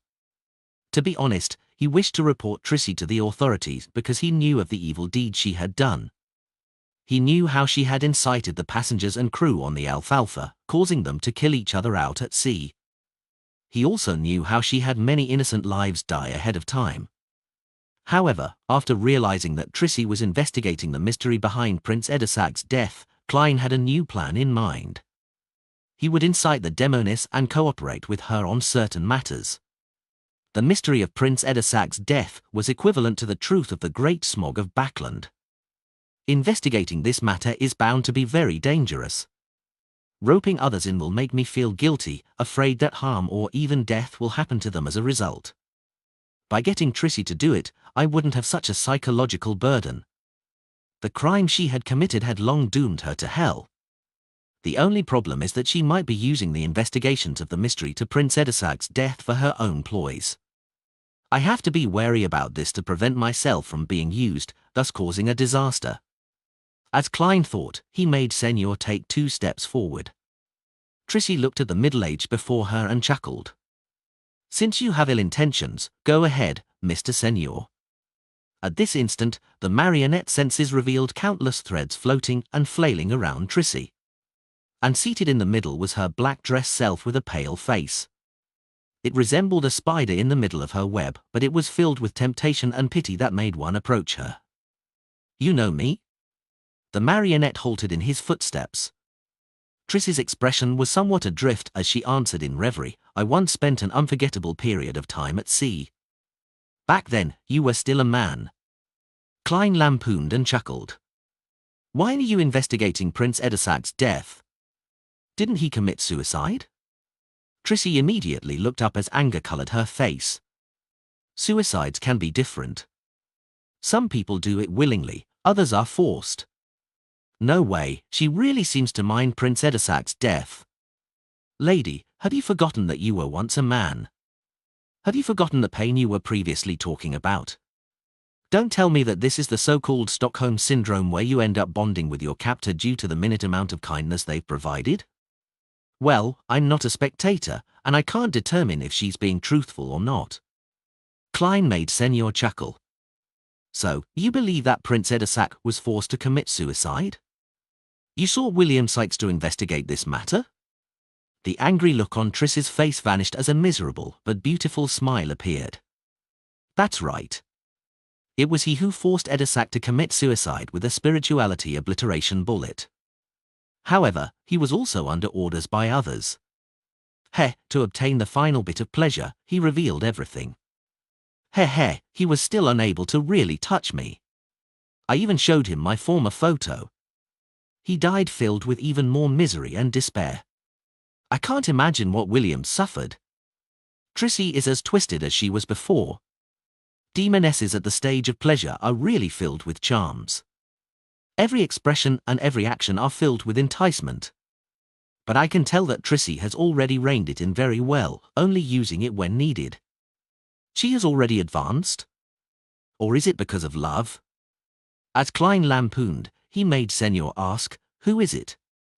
When asking that question, Klein hadn't expected to receive an answer, but Trissy chuckled and replied, Viscount Stratford. The Royal Guard Captain of the Royal Family. Lord of the Mysteries Chapter 775. Translator, Atlas Studios. Editor, Atlas Studios. Viscount Stratford. Royal Guard Captain of the Royal Family. From this post, the Great Smog of Backlund does have inklings of a particular royal family faction being behind it. As for who it is, it will require investigation. Klein temporarily didn't have the time to verify Triss's answer, so all he did was make Senor scoff. I'm a little doubtful since you are telling me this so easily. Trissy said in a scoffing and self-deprecating manner, that's because it's something good for me. I can tell that you and the faction you represent are very interested in the true motives of those pulling the strings of the royal family. I would be very happy if I can provide some useful clues that cause you to have conflict with them, causing the real conspirer to surface. This will aid in my revenge and also be of the greatest help to me. According to this logic, does that also mean that I can use you to investigate this matter and fish out the mastermind behind this? From that, I can allow my faction to hide in safety before it obtains any actual information. Wasn't what Trissy said meant to entice me to engage in limited cooperation with her, while she also volunteers to be the mind clearer in order to reveal the truth? She is clearly expressing her value. She's afraid that I'll eventually decide to kill her. Klein roughly understood what Trissy was truly getting at as he controlled the wraith to say, very reasonable. I should also do the same. I believe that without my threat or enticement, you'll attempt to make contact with Viscount Stratford after you recover from your wounds. Trissy curled her lips and said, I only hope that he doesn't like men. This isn't something that cannot be resolved. If you're already sequence 5, then you can consider switching to the Hunter Pathway sequence for Iron-Blooded Knight. Also, have you forgotten your past self? Why are you getting used to the powers of a demoness of pleasure to deal with men? Klein lampooned before making Senor smile. This isn't a problem. You can always show him your old photo. Trissy was taken aback as a slightly twisted expression colored her face. A humiliation that she had buried deep inside her had been dug out, exposing it beneath the sun. Her beautiful eyes were tainted with what stemmed from anger from the humiliation. Her face, which was pale due to her injuries, instantly flushed red. Trissy quickly reined in her emotions and scoffed, speaking with a suppressed voice, as expected of Admiral of Blood. It appears you know plenty about the Demoness Pathway. All news stories at n0v/b/n.com. She wasn't sure before. I made that joke because I thought the Demoness sect and the Rose School of Thought had worked together, making her believe that Admiral of Blood would know the secret of the assassin pathway. Regardless, it's not nice mocking the gender of others. This is in line with Admiral of Blood's persona. A marionettist's principle is, remember, that every marionette has its own setting. The reason why Trissy had mentioned her past photo was apparently just to vent and grind off an enemy's joy and excitement. She wasn't taking notice of the details she mentioned. Klein nodded in thought as he controlled Senor. At my level, there will always be plenty of secrets I know. He didn't continue on the topic as he said, "How can I contact you? I might be able to provide you with some help during the investigations of Viscount Stratford." Trissy reached her hand towards her ear and grabbed a clump of smooth, raven-black hair. Then, blue ice formed, allowing her to crack it off. She then spread out her palm, allowing a silent, pitch-black flame to appear, burning the hair to ashes. These ashes weren't lifted up by the cold winds in the sewers, but they had shrunk, forming a sticky black object. "Smear it uniformly over a mirror, and then I'll know that you're looking for me. I'll subsequently use that mirror to communicate with you." Trissy shook her wrist and threw the pasty black object to Senor. "It can be used about 5 times, and that should be enough." As Senor was only a marionette, Klein wasn't worried about letting him grab the black sticky object. After taking a few looks, he stuffed it into his pocket. Trissy fell silent for a few seconds before biting her lip. "If I need your help, how do I contact you?" "That's a problem." Klein did wish to have her directly contact Miss Messenger, Rionette Tynker. After all, Trissy would later know that behind the wraith was German Sparrow if she gathered any news about Admiral of Blood. This wasn't something that could be hidden. After a few seconds of consideration, he decided to be a little more cautious. He decided to wait until Trissy had any substantial discoveries before changing the communication method. After all, she isn't someone to be trusted. To avenge Prince Edisac, some of her feelings are real, but they likely include some other goals, for example, seeking revenge for herself. Klein made Senor survey the area and said, "These sewers hide plenty of secrets. I'll come often. You can leave the help you need in text form here. If the matter is urgent, preventing you from doing it in time, you can contact that person from before to get him to leave the message." Trissy slowly nodded. "Okay." With the conversation almost done, Klein planned on letting his marionette, Senor, leave. At that moment, he caught sight of Trissy's hands. He discovered that the sapphire ring, which was equivalent to a Grade 0 sealed artifact, was gone. "I noticed it just now, but I thought she had switched it to her other hand or another finger, but it's actually gone. From the looks of it, she paid a considerable price back when she escaped Prince Edisac's Red Rose Manor and escaped into Zangwheel's 0-08's control. The mark that the Prince Edisac left on her has also vanished." Klein thought for a moment before getting Senor to laugh. "One more thing. Which evil god did you sell your soul to?" Trissy gave the middle-aged man a deep look. "The primordial demoness. Weren't you trying to escape from that strange state? Didn't you feel that you were increasingly becoming less like yourself? Why did you backtrack? Don't you know that by changing your name to Trissy Cheek, they were trying to make you the primordial demoness vessel? No, she might really not know. She might not even know what cheek means. She did her best to escape her fate, only to plunge deeper into it." At that instant, Klein felt a baffling fear towards fate and deities. He made Senor smile. "It's hard for me to believe it with you replying so easily without any qualms." Trissy's eyes had a slight tinge of confusion as she said in a self-deprecating manner, "That's because it's a problem for me, not a secret. With one more person knowing, there might be one more chance of a solution presenting itself. Even if the chances are slim, it's better than nothing. While solving the problem, there's also a high chance that you'll be finished." Klein didn't continue the topic as he said after some thought, "When you approach Viscount Stratford and the mastermind behind all of this, take note of any coincidences that often happen around you. The deeper the investigation into the Great Smog of Backland is, the more likely it would gain the attention of Inst Zangwheel and 0-08. Coincidences." Trissy was taken aback as she repeated the word. At that instant, she recalled all the coincidences she had encountered back at Red Rose Manor. Amidst her thoughts, she suddenly looked up, only to realize that Admiral of Blood Senor had vanished. The next morning, Klein woke up punctually, and with the assistance of Richardson, he wore his coat. Just as he arrived in the dining hall, he saw Walter standing by the door, politely awaiting his arrival. "Sir, your schedule for today is to participate in a tea session at Member of Parliament Mark's residence," Walter professionally reminded his employer. He was stern, old-fashioned, and conscientious. he looked no different from his usual self, making it impossible to tell that he had headed for the sewers in the middle of the night. Klein nodded with a smile as though nothing had happened. "I haven't forgotten."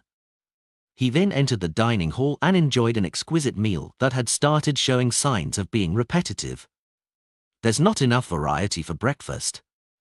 Klein focused on eating, and after he was done, he put down his cutlery and sighed. "I miss my hometown a little. Get the cook to prepare some desi pie tomorrow." "Yes, sir." "I should have thought of that earlier," housekeeper Taneja replied apologetically. Klein waved his hand as a gesture for her not to take it to heart before he headed to the garden for a stroll. After doing all of this, he returned to the third story to continue reading the papers he hadn't finished until his etiquette teacher, Joanna, arrived. Joanna was still dressed decently with an elegant bearing. She smiled at Dwayne Dantes and said, "I heard you would be heading to Mariana's place for high tea later today. Then, this lesson will focus on high tea." Klein maintained his smile as he listened attentively, asking questions from time to time. About 30 minutes later, Walter knocked on the door and entered. "Sir, Member of Parliament Mark's servant just came over to inform us that the high tea session has been cancelled because Mariana's daughter, Miss Hazel, is sick. She's very apologetic for that, and she wishes to invite you again next week." "Hazel is sick? A result of last night's fright?" "It's not impossible if it's an ordinary person, but a beyonder has their physical qualities enhanced. The chances of that happening are very low. Furthermore, Hazel clearly hasn't seen the changes that result from the loss of control brought about by potions. Her mental state is still well, allowing her to feel a sense of superiority and having no fear. Even if she was frightened, it wouldn't result in any psychological ailments." Ailments. Sequence 5 of the Demonis pathway can make people around them get infected with ailments. Last night, Trissy secretly released her ailment after seeing a stranger into the sewers. And as a wraith, Senor wasn't affected, so I didn't discover it. Such a problem isn't too serious. Hazel didn't spend much time in the area for too long. She's just a little shaken, preventing her from recovering quickly. From the looks of it, Trissy has really advanced to sequence 5. Klein nodded gently and said, "Please give Miss Hazel my regards."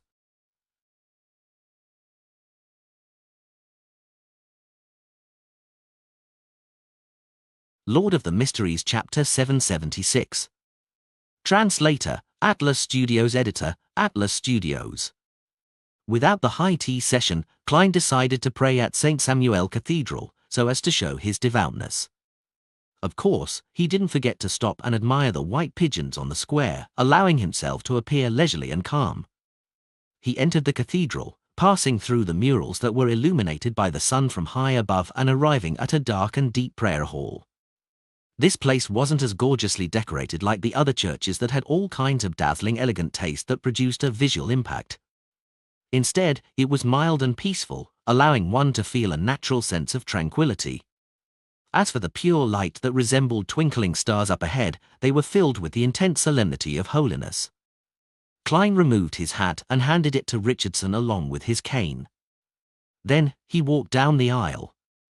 At this moment, two figures stood up in the front pew and turned towards the entrance. One of them was the black-haired, green-eyed Leonard Mitchell, who looked suave with his untidy hair. Almost at the same moment, Leonard Mitchell also saw the middle-aged man with the white sideburns and deep blue eyes. Dwayne Dantes. He tensed up momentarily as his body showed signs of indiscernible stiffness. Klein gave Leonard a side look as he nodded with a smile. He had a friendly and casual expression. Most up-to-date novels are published on n0velbgn.co/m. Leonard forced a smile as he nodded in a slightly sluggish manner. Following that, he turned to the side, made way, and brushed shoulders with Dwayne Dantes. This made Klein see who the person was behind him. It was also someone he knew daily, who was wearing a spirit medium's black robe. This lady still wore blue eyeshadow and blush, presenting quite an uncanny sense of beauty. Daly glanced at the middle-aged gentleman when her expression suddenly went adrift. She retracted her gaze as she silently approached the exit. "No way, I was just mimicking Captain's profound eyes. Even the color is different, yet Daly could still find it familiar. A woman's intuition is truly terrifying. Klein had a vague guess when he noticed Daly's brief abnormality. A long time ago, as an insensitive man, he believed that Daly was secretly in love with Captain, otherwise, she wouldn't have endured the risk to rush to Tingen to get Klein to find an opportunity to teach the acting method to Dunn Smith. As for Captain, Klein wasn't sure about his thoughts. After all, Dunn Smith, at that moment, was often unable to distinguish reality from a dream. His bad memory was rather pronounced, and he might unknowingly have forgotten certain things that lay at the bottom of his heart. However, Captain often mentions Daly, using her as an example to educate us. He was so familiar with how many years she took to advance and the kind of talent she had that it seemed like he had memorized it. Yes, whenever Captain mentioned these matters, he would occasionally add that he spent 9 years going from midnight poet to nightmare. See, could it be that he was feeling a little inferior when facing Daly? Inferior? Klein recalled the past as his mood suddenly felt dampened. He realized that he didn't really understand Dunn Smith. He didn't understand how many things the man had hidden inwardly. And Daly isn't much younger than him. She appears to be very open and doesn't care about marriage. Klein silently sighed and reined in his thoughts. He found a nearby pew and bowed his head, closing his eyes to pray.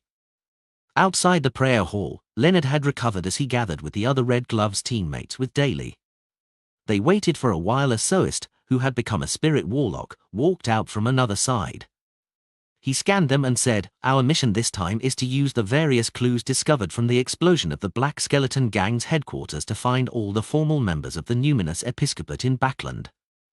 Daly is a beyonder from the corpse collector pathway. She knows quite a bit about the numinous episcopate, so His Grace, St. Anthony, has gotten her to assist us." In the evening, Klein, who had dismissed Richardson, took 4 steps counterclockwise and entered above the grey fog. He conjured the World German Sparrow and made his blurry figure pray. "Please inform Miss Magician that she needs to reserve a hotel room before Friday night. It's best that it's far from the place where Mr. X holds the gathering. Pass me the stone and spellbook ahead of time. I need to make certain preparations. On Friday night, she needs to stop her friend who participates in Mr. X's gathering and also present to me that person's external appearance when in disguise. If there's anything else, I'll inform her in time." With only 2 days left before the assassination attempt on Mr. X, Klein undoubtedly needed to prepare ahead of time. And there were many things that needed preparation. Dwayne Dantes wasn't able to do everything, so he had to rely on Miss Magician. His preliminary plan was to use the powers of a faceless to disguise himself as a participant in Mr. X's gathering. He would enter directly with the passcode, and then he would employ different plans based on the situation. According to the experience he had in engaging in combat and controlling his marionette, Klein had a feeling that a marionettist's principle was try to hide behind the scenes, covertly directing a script. Unless necessary, a marionettist had to avoid engaging in direct combat with others. Currently, the most troublesome point is that Mr. X's gathering is at 8. And usually, at this time, Dwayne Dantes clearly wouldn't have fallen asleep. He won't be able to escape the notice of his butler and servants and secretly head to Eastborough. Of course, on the contrary, it can also create an alibi, but the problem is, what method should I use to fool everyone in his house? If only I had a faceless partner who can act as Dwayne Dantes. Miss Justice's necklace can do it, but she's not in Backland. Klein leaned back into his chair as he rubbed his temples. He had even considered directly summoning and responding to himself, using his identity as Hero Bandit Black Emperor to carry out the operation, but doing so would cause him to lose the ability to change his physical appearance. It also made it difficult for him to possess others and disguise as Force Friend to participate in the gathering. Unless Miss Magician's friend is a part of this, allowing me to possess him or her. That wouldn't do either. First, it will expose some of the Tarot Club's secrets, and second, Mr. X might have the means to discover a wraith. Of course, traces of this can be concealed using a series of seals with a gold coin, the paper angel, or the iron cigar case. Klein considered for a while before deciding on a method he was very proficient in from his previous life. Feigning sickness. I'll begin acting sick tomorrow. I'll eat very little and sleep before 8. This way, the butler and servants wouldn't disturb me. But if there's an emergency, what do I do when Walter and company knock on the door? A magician's illusion creation can only fool the eyes. It isn't some artificial intelligence. Artificial intelligence. Right, I can fix the illusion onto a mirror, letting it look like Dwayne Dante's. Then, I'll get a Rhodes to answer remotely. With this in mind, Klein's thoughts suddenly opened up. I have to say that a Rhodes can be quite useful at times. After a poignant comment, Klein returned to the real world. He walked to the desk, took out pen and paper, and began drawing a picture comprising of symbols that implied secrecy and mystery prying. Just as he finished his final stroke, the room's lighting dimmed suddenly. The full-body mirror first turned deep black before silver light surfaced. Loney's text appeared one after another. Great Master, your loyal and humble servant, a Rhodes, heard your summoning. Was I late? There's something new every time. Klein shook his head in amusement. No. How tolerant you are of me, Great Master. You can ask your question. Words neatly appeared on the mirror. Klein thought for a moment before saying, I plan on eliminating the Aurora Order Oracle, Mr. X. Do you have any suggestions? The full-body mirror's words froze for a few seconds before changing. It's best you do it after Thursday. It's in line with my divination.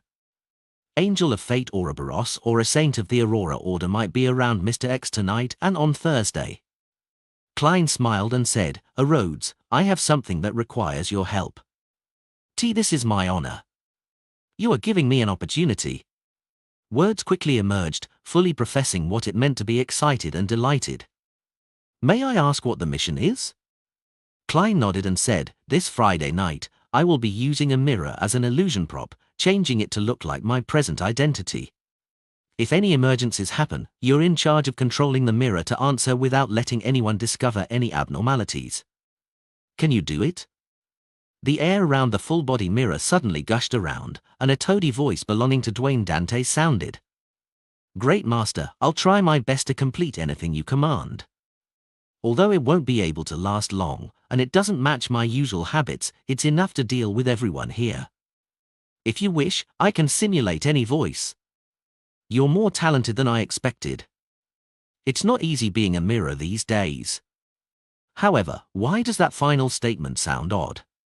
Klein's facial muscles trembled as he said, when dealing with them, hide the nature of the question and answer game. Don't let others notice it. A Rhodes immediately presented a new sentence on the full-body mirror. I will play your identity well. Very good. Klein nodded. He was truly worried that a Rhodes would begin asking Butler Walter and Valet Richardson embarrassing questions. Questions like, have you fantasized about ladies you shouldn't have any urges for? Or who do you think of late at night when resolving your physical needs? He believed that with the magic mirror's way of doing things, it might very well carry out such an act without any forewarning. Back then, Danitz nearly broke down thanks to its questions. Without speaking any further, Klein switched to saying, that will be all for today. I'll contact you again on Friday night. Yes, Great Master. Your humble servant already looks forward to serving you. A Rhodes first conjured a single line before producing a drawing of a hand waving.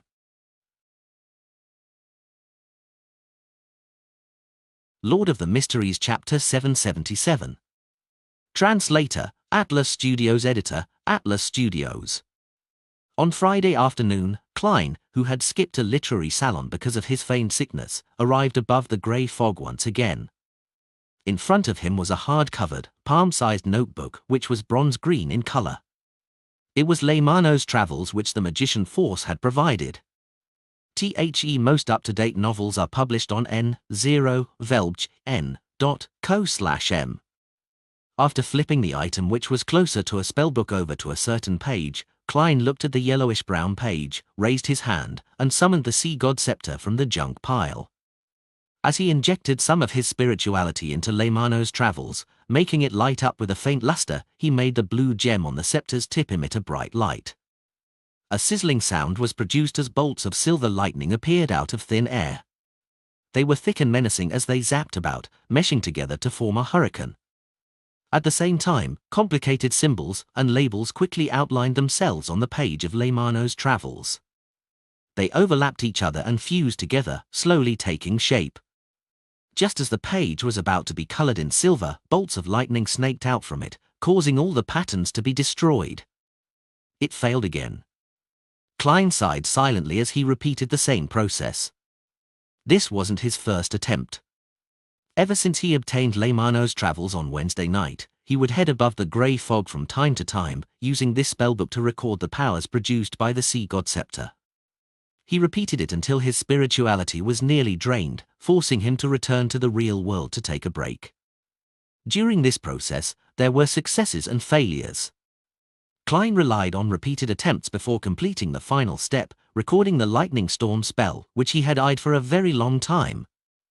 This was a demigod power of the sailor pathway. Before that failure, Klein had failed nearly 20 times. It could be said that his luck was terrible. After repeated failures, he was delighted to see a silver luster spread across the yellowish page at the 5th attempt. An ancient, mysterious, complicated, and indescribable symbol contracted, forming a fancy diagram that made anyone who placed their eyes on it feel as though they were being struck by lightning. Phew! I finally succeeded. Klein rubbed his fingers against the paper and heaved a long sigh of relief. He flipped through Leymano's travels and admired his previous efforts. Over the past 2 days, he wasn't fully caught up with Lightning Storm. He also recorded 2 other demigod powers. One of them was Paper Angel that he had used while stirring some of the powers above the grey fog. It aided in disrupting any divination and prophecies. Similarly, there was Hurricane that stemmed from the sea god scepter. When recording them, Klein was rather lucky. One took 9 times, while the other took 12 before he succeeded. As for Flight, Glide, Lightning Strike, and other powers that didn't reach sequence 4, they only required him to do it once or twice. Therefore, Klein had almost filled the entire book. This spellbook isn't very useful to unaffiliated Beyonders. It needs plenty of time and patience to record a sufficient number of powers. And when the powers exceed sequence 6, the chances of failure increases, making the powers difficult to obtain. However, there are 22 pathways in the mystical domain. If the first few sequences have their powers matched well, finishing off a sequence 5 isn't too surprising. Klein closed Leymano's travels and sighed inwardly. From his point of view, the spellbook was equivalent to half a divine artifact for unaffiliated Beyonders. Although it was more difficult to be useful than Creeping Hunger in its early stages, once there was a good combination, it was quite normal for one to fight someone of a higher sequence. However, among Beyonders who were supported by major factions, Leymano's travels would be ridiculously powerful. This was because it could record a demigod's powers. As long as they wish, a demigod can repeat the power again and again. As for Creeping Hunger, it has a high chance of failing to devour a demigod. Even a real shepherd would find it extremely difficult to graze a high-sequence Beyonder. Firstly, there are no available resources, and secondly, it's easy to lose control. Elder Lovia from the City of Silver was someone lucky enough to be able to graze a sequence for Evil Spirit. When Klein thought of this, he cast his gaze onto a dark green, coarse stone. It was rough and uneven with signs of burn marks. It was none other than force stone that allowed the traversal of the spirit world. With Leymano's travels and this stone, along with the Luck Siphon Charm and Wraith Marionette, even if Mr. X has a saint protecting him, I should still be able to complete the mission and leave without problems. Klein rubbed his temples and returned to the real world. After setting up a bestowment ritual, he brought the corresponding items back. After making all the preparations, he walked to the full-body mirror and looked at himself. He made himself look haggard. After dinner, Klein had used the excuse of not being well to return to his room. After taking in the night scenery, he took out a palm-sized mirror from the drawer and placed it on the soft and elastic pillow.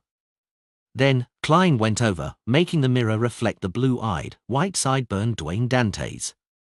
He then slowly straightened his body and took a step back, creating another Dwayne Dantes in bed.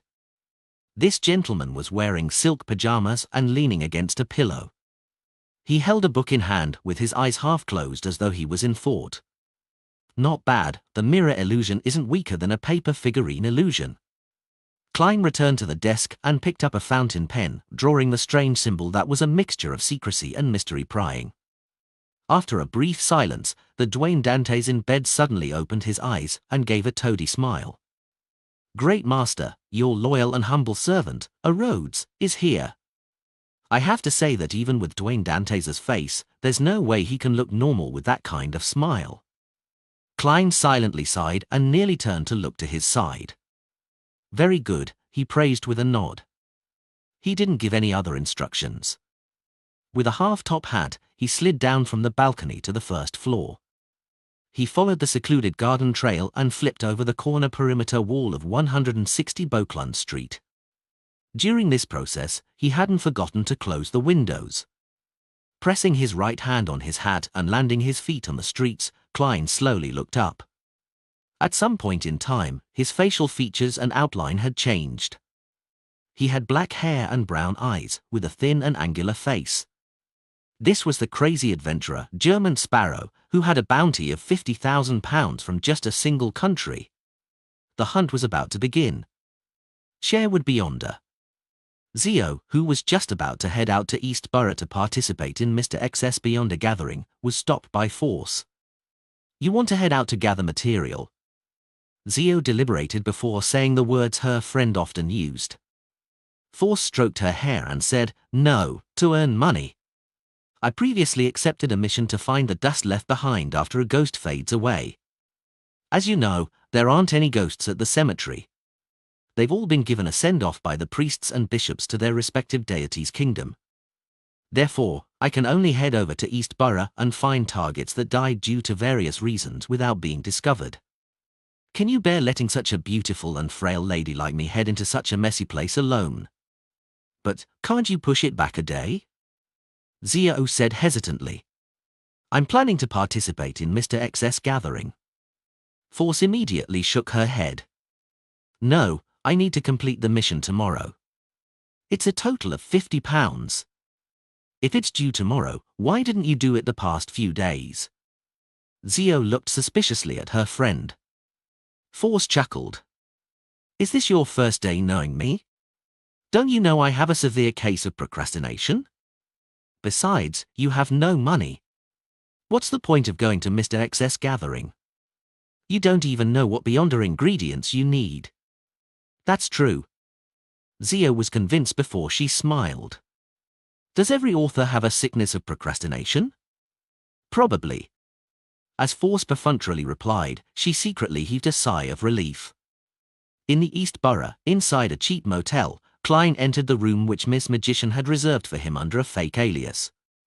Here, having a room and a bed for one person was an extravagance, but even so, such rooms only cost 12p a night. Of course, many of the cheap motels in East Borough didn't have any single rooms. The best of them were some compartments that cost 5p a night. It only had a bed and a partition that blocked others from looking inside, allowing the occupants to change clothes. As for the 10 to 20 bunk beds in the basement, they cost 1.5p a night. The motel didn't hold any responsibilities for the items that one stored there. There's actually a mirror. Not bad. Klein put down his hat and stood in front of a full-body mirror filled with crevices. He then wore the hooded robe which Miss Magician had prepared for him. Immediately after that, his body shrank at a discernible pace. His skin gradually turned pale with a tinge of malt colors. The Adam's apple at his throat vanished as his hair grew long and turned blonde. Klein instantly recognized the image of Force's friend, even though the disguise didn't show her looks. It was Miss Zio. However, because there was a hood to conceal himself, he didn't really transform into a woman. All he did was handle the easily noticeable spots. "I can't do anything about the height of 150 centimeters. I'll need to digest the entirety of my potion before I can reach this limit." Thankfully, Miss Zio disguises herself by raising her height. I don't have to vex over this. Klein looked at the 160cm tall figure in the mirror, switched to a pair of leather boots that looked to be and was flat-soled. After donning the disguise, Klein hooded himself and silently left the single room from the window. He came to an alley in East Borough, taking a detour until he arrived outside the building where Mr. X was hosting the Beyond a gathering. After recalling the passcode which Miss Magician had provided, Klein rapped the door with his fingers, 3 light taps and 3 heavy taps, separated by 2 long and 3 short intervals. After 10 seconds, the door silently opened. An attendant wearing an iron mask first observed the visitor before making way. Klein calmly walked past him and entered the building without showing any signs of panic. Lord of the Mysteries Chapter 778. Translator, Atlas Studios. Editor, Atlas Studios. While passing through the living room, Klein's spiritual perception was triggered. He felt that there was an invisible gaze scanning him from an unknown location. He feigned ignorance as he entered the activity room ahead. He surveyed the area and found a spot that wasn't too far or close to the host's seat. And at the moment he passed through the activity room's door, all the attention on him vanished. If not for the wraith having 3 seals to isolate it, it probably would have been noticed. Mr. X doesn't appear to be as bold and crazy as he seems. Klein sat down and moved his hood, hiding his face deeper in the shadows. After about 10 minutes, when most of the members had arrived, a brass mask-wearing Mr. X appeared by the door without causing a commotion. He walked in and headed towards his seat. He was dressed in a black classical robe with a pointed mage hat. As he walked, he had a converged aura, but it was enough to make everyone present bow their heads without realizing it. Turning around and slowly taking his seat, Mr. X surveyed the room and said in a deep voice, "Let's begin. Upstairs AT from N0/V/pound/co/M. He's within 4 meters." Klein wasn't in a rush to take action. He retracted his gaze and patiently watched as a few gathering members exchanged information about people with abnormal luck for money. Occasionally, Mr. X would reply. Time ticked by as the gathering's focus went from Mr. X's act of handing out rewards to the transactions between the members. Klein didn't hesitate as he tapped his left thumb on the first segment of his index finger twice, activating his spirit body thread's vision. Illusory black threads immediately surfaced before his eyes as they emanated from the bodies of different people, out into the void towards some boundless distance. After making a simple distinction of the threads, Klein began to secretly control Mr. X's spirit body threads. There were 2 difficulties to this mission according to his plan. The first was that having astrologer as one of the earlier jobs in his pathway, Mr. X or the other hidden Aurora Order Saint might be able to sense the danger when he began controlling the spirit body threads, acutely sensing some abnormality. Klein wasn't sure about Mr. X's spiritual intuition because back when Miss Sharon existed in a wraith state, she failed to notice marionettist Rosago's controlling of her spirit body threads. However, for a saint who was a demigod, a high-sequence beyonder who had obtained godhood, no special trait of this being would surprise Klein. It wasn't surprising if that being's spiritual intuition was triggered due to the changes in another person's spirit body threads. For other marionettists, they were probably helpless regarding this. But Klein was different. He had another identity as the Fool. He had the powers of the mysterious space above the grey fog to aid him, allowing him to rely on paper angels to produce interference and eliminate any hidden problems. The gathering continued without any abnormalities. More than 10 seconds passed as Klein was close to gaining initial control of Mr. X. There was only 3 seconds left, but this Aurora Order Oracle didn't notice at all. He continued observing the completion of another transaction with a deep look in his eyes, his thoughts a mystery. At the critical moment, Klein stopped. He barely maintained his progress as he extended his hand, reaching into the pocket of the hooded robe and touching the iron cigar case, which had been sealed with a wall of spirituality. Klein moved his fingers, prodding it gently to remove the wall of spirituality, allowing it to disperse into a swirling wind inside his pocket. He pulled back his palm and waited for a few more seconds until Mr. X's gaze looked to the side before he continued controlling the spirit body threads. 2 seconds. 1 second. 0. Mr. X's thoughts turned sluggish as though someone had poured stirred cement onto him. An enemy. Danger. Slow thoughts appeared in his head as he quickly made his decision. He planned on seeking help from his subordinates and the entity who was watching in secret, and put up an effective resistance. At this moment, coldness drilled into his body, preventing his limbs and mouth from answering his will. Admiral of Blood, Senor. A wraith's possession. There were many flaws to a marionettist's control of spirit body threads. The biggest problem was the target immediately realizing that there was a problem once initial control was attained. They would then have the ability to carry out any contingencies. If it was one-on-one, without anyone around them, Klein could naturally use the target's increasingly impeded state to effectively disrupt and interfere with any resistance they put up, but if the target had any aids, it was very difficult for a marionettist's control to fool others. It required help from the environment, or partners to conceal the matter without exposing it. And on this point, a wraith who was able to possess a target and forcefully control them was the best support for a marionettist. The reason why Klein didn't directly enter a state of initial control was because he needed to release the wraith. After the initial inspection at the door, the vigilance in the activity room at the gathering location was definitely lower. Mr. X's eyes widened as his thoughts turned sluggish. His instinctive attempt to shout was blocked by his throat and mouth, silencing him completely. His attempt to raise his hands also slowed down as they reached for a porcelain teacup by his side.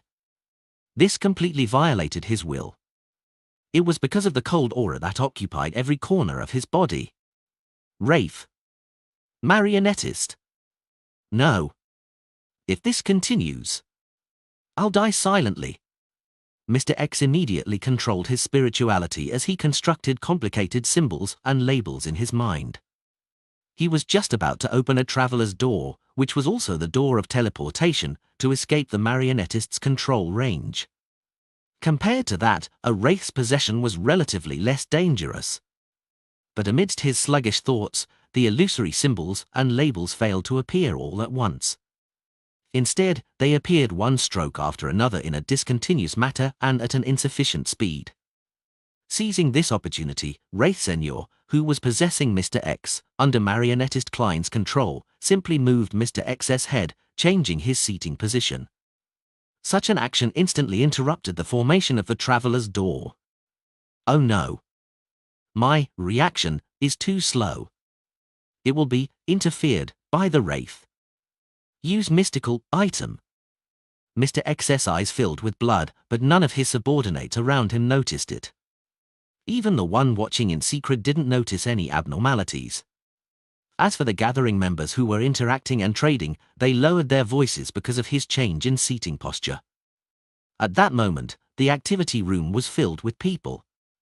Although there were beyonders everywhere and many were his assistants, Mr. X found himself in extreme solitude and was helpless. He didn't even know who was attacking him or where the attacker was sitting. As the thoughts went through his mind, Mr. X regained control of his spirituality as he directed it towards the golden ring with an embedded ruby on his left index finger. However, going from a thought to a decision, and then going from a decision to an action took too long. It was as though he was acting out his thought processes in slow motion. This gave Senor plenty of time to raise Mr. X's left palm, bend his finger, and tap the side of his forehead, which was uncovered by the brass mask as though in thought. It was a very faint tapping sound, and the strength used was quite significant, but under Klein's control, Senor held back perfectly. It made most of the strength enter Mr. X's mind without spreading outward so as to hide any commotion. Tack! Tack! Mr. X's thoughts of emanating his spirituality were disrupted, and he was temporarily unable to find his train of thought. By the time he recovered, the marionettist's control had deepened. This made his thoughts chaotic and impeded. Even his thinking and decision-making became extremely difficult. With the wraith using all kinds of tiny, concealed actions to interfere with Mr. X's attempts to use his various beyonder powers and impressive mystical items, he slowly slid towards the abyss of becoming a marionette. He watched helplessly as he marched towards death slowly. Only then did he realize how terrifying and unsolvable the combination of a marionettist and wraith was. The hunt continued silently under everyone's noses. As Klein's control deepened, Mr. X's actions turned stiffer and sluggish. However, with the wraith possessing him, no one could notice any problems. To be precise, Mr. X's actions were no longer a result of the sluggish him, but from wraith Senior. He wasn't even able to show the look of despair in his eyes. Amidst the transactions that either succeeded or failed, ranging from arguments to negotiations, 5 minutes quickly passed. Klein was just one last step from killing Mr. X and turning him into his marionette. However, he couldn't do so. This was because he had yet to digest much of the marionettist potion. He could only control one marionette at present, so if he wanted to convert Mr. X, he had to give up Wraith Senior. But once he gave up Senior, this Admiral of Blood who was long dead would immediately surface and be discovered by everyone. It would bring about extreme trouble. Similarly, if Klein didn't give up his Wraith marionette and assassinated Mr. X while he wasn't able to resist, he needed to consider the Aurora Order Saint who was lurking in the shadows. This was the second most difficult part of his plan. To silently control Mr. X and remove his ability to resist wasn't difficult with the combination of marionettist and wraith. The way to kill him wasn't difficult as well. Mr. X in his present state could easily be finished off by Klein with an air bullet. The difficulty was in leaving safely after pulling off such a stunt. This actually required sufficient patience. Time slowly passed with Klein appearing calm despite his tense nerves. He pretended that he wasn't interested in the items that appeared as he kept silent the entire time. Finally, when the gathering came to an end, Mr. X said in a deep voice with complete normality, "The end." His words were succinct, just like the way he ended the previous gathering. This was what Zio described to Force. As the gathering's members stood up one by one, Klein mixed in among them, looking inconspicuous. At the same time, he reached his hand into his pocket, and he flipped open Leimano's travels based on his sense of touch.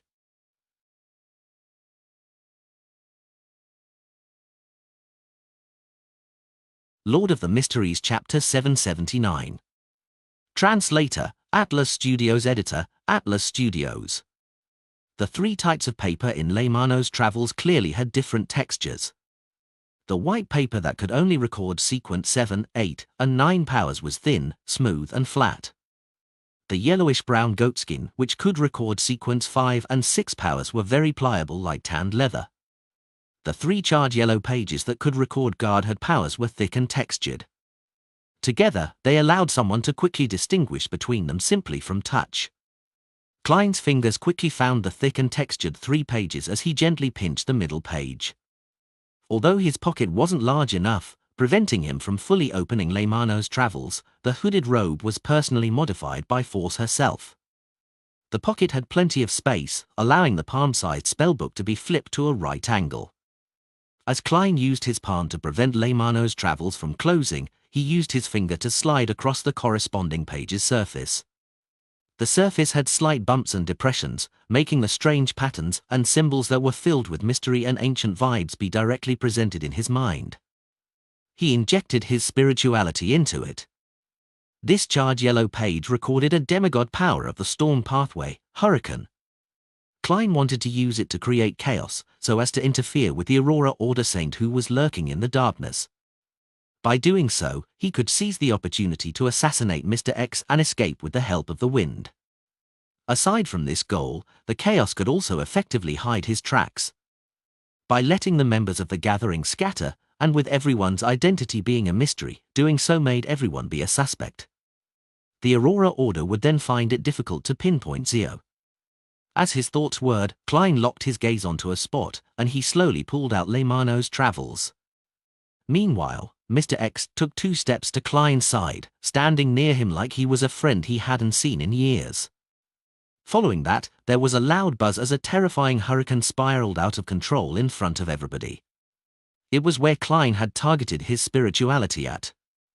The tables, coffee tables, sofa, and high-back chairs in the room flew up as the violent hurricane ripped through the walls, carrying the roof away as it headed for the alley. Some of the gathering's participants were in the way of the hurricane and were thrown far away, while others fell forward due to the wind pressure as they ran in another direction. If Klein hadn't purposely controlled the timing and direction of the hurricane, not only would Mr. X's old house be destroyed, but even the series of condominiums around it would suffer damage. As for the gathering participants, they would have been swept up in the hurricane, having their survival depend solely on luck. The buzzing sounds quickly intensified as the hurricane that reached into the sky was like a terrifying giant. It stomped across the alley towards the street, leaving nothing behind in its wake. Klein was similarly swept up as he and the possessed Mr. X were thrown onto another street. During this process, as both of them were standing close to one another, along with how a wraith could float, these could control the target's body to a certain extent even with the hurricane. Therefore, the distance between Klein and Mr. X ultimately stayed within 5 meters. His control of the spirit body threads had never been terminated. In midair, with the howling winds in his ear, Klein suddenly yanked at his chest with his right hand, tearing away the hooded robe's surface, reached under his arm, and drew death knell. Although in Mr. X's current state where just air bullets alone could finish him off, Klein decided to be cautious. He was afraid that certain mystical items on his body would suddenly be triggered, just like Admiral of Blood Senor's necklace. When hunting, it was necessary to do his best. Klein's vigorous action of drawing his revolver had obviously affected his control of the spirit body threads. If it wasn't because Mr. X was on the brink of being fully controlled, just this alone was enough to recover his usual lucidness. However, even so, Mr. X's thoughts were no longer impeded as his mind sped up. He attempted to resist, but with Wraith Seniors possessing him, it had forced his efforts to be in vain for a brief moment. Then, Mr. X's eyes reflected an enemy who swooped downward. It was a thin face with pronounced facial lines. In his vision, the person coldly cocked the revolver, pointing the black barrel at him. Bang!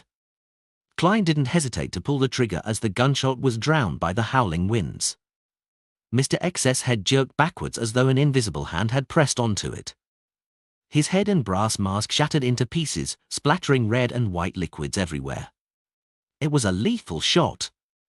Death knell had sounded the knell for him. Plop! After the shot, Klein fell to the ground on his back.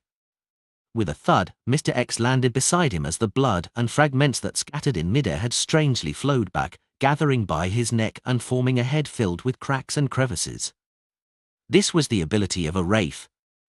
At that moment, the hurricane was starting to disperse, and the huge commotion had undoubtedly caught the notice of faraway demigods. Inside the Holy Wind Cathedral, the new Backlund Archbishop, deep blue efficient Randall Valentinus, instantly flew out of his room as he floated in the air. Klein, who had fallen on the ground, noticed that the wind pressure had weakened. With death knell in one hand and Leymano's travels in the other, he flipped the latter to the first yellowish-brown goatskin page. After obtaining this spellbook, he realized that there were a few pages recorded in it, with one of them being Traveler's Door. Klein originally imagined that it was a coincidence, but on careful thought, he found it inevitable. This was because Leymano's travels belonged to the ancient Abraham family. They wielded the apprentice pathway and several corresponding mystical items, so they had the resources to easily record a traveler's powers. After all, this was something very, very useful. At that moment, as long as the traveler's door was formed, Klein could leave unharmed with Mr. X's corpse that was being possessed by Wraith Senor. He hadn't used it in the building because it was possible that the Aurora Order Saint might intercept it. Furthermore, Mr. X was also a traveler. He had a chance of successfully escaping via Traveler's Door. Therefore, Klein didn't dare risk it before he was completely dead. At that moment, Klein's vision went black as he realized that the surrounding streets were filled with a pitch-black and strange liquid. They surged over and quickly coagulated to form a strong cage. In such darkness, shadows began to come alive as cold gazes landed on him. A demigod's power. The Aurora Order does have a saint nearby. There's no way to directly teleport away. Klein's heart tensed up as he calmly flipped Leymano's travels to the charred yellow page. Sizzle. A silver python snaked out of thin air, embroiling itself with the darkness as it illuminated everything. Lightning storm. The coagulated pitch blackness shattered instantly. And without any hesitation, Klein stuffed his death knell-wielding right hand into his pocket, pinching the dark green stone that was filled with burn marks. "Door!" he chanted in ancient Hermes with an abnormally calm tone. A light blue brilliance burst out as Klein's figure rapidly turned into a blur. Even Mr. X's corpse, which had come close to grab onto his shoulder, had experienced similar changes. The two figures instantly turned invisible as they vanished from the spot. They quickly departed into the spirit world with overlapping saturated colors, pulling off an ingenious escape. In the shadowy alley with the flattened gathering building, which had planks, rubble, clothes, and all kinds of random items strewn all around, someone harumphed. "Damn it!" At this moment, the other gathering members had already fled the street. From far away in the sky, a sonic boom could be heard. Zio and Force, who were searching for ghosts in East Borough, were alarmed by the sky that suddenly lit up. They hurriedly looked into the distance and saw the silver forest that seemed to bloom like a forest. The twisted form and sense of horror had left them trembling despite the distance. They didn't even dare look straight at it. "What happened over there?" Zio mumbled as she exchanged looks with Force blankly. "Upstairs AT from N0/V/pound/co/M. Force actually had a guess, but she found it difficult to believe. This was because it had far exceeded her expectations of the world German Sparrow's strength.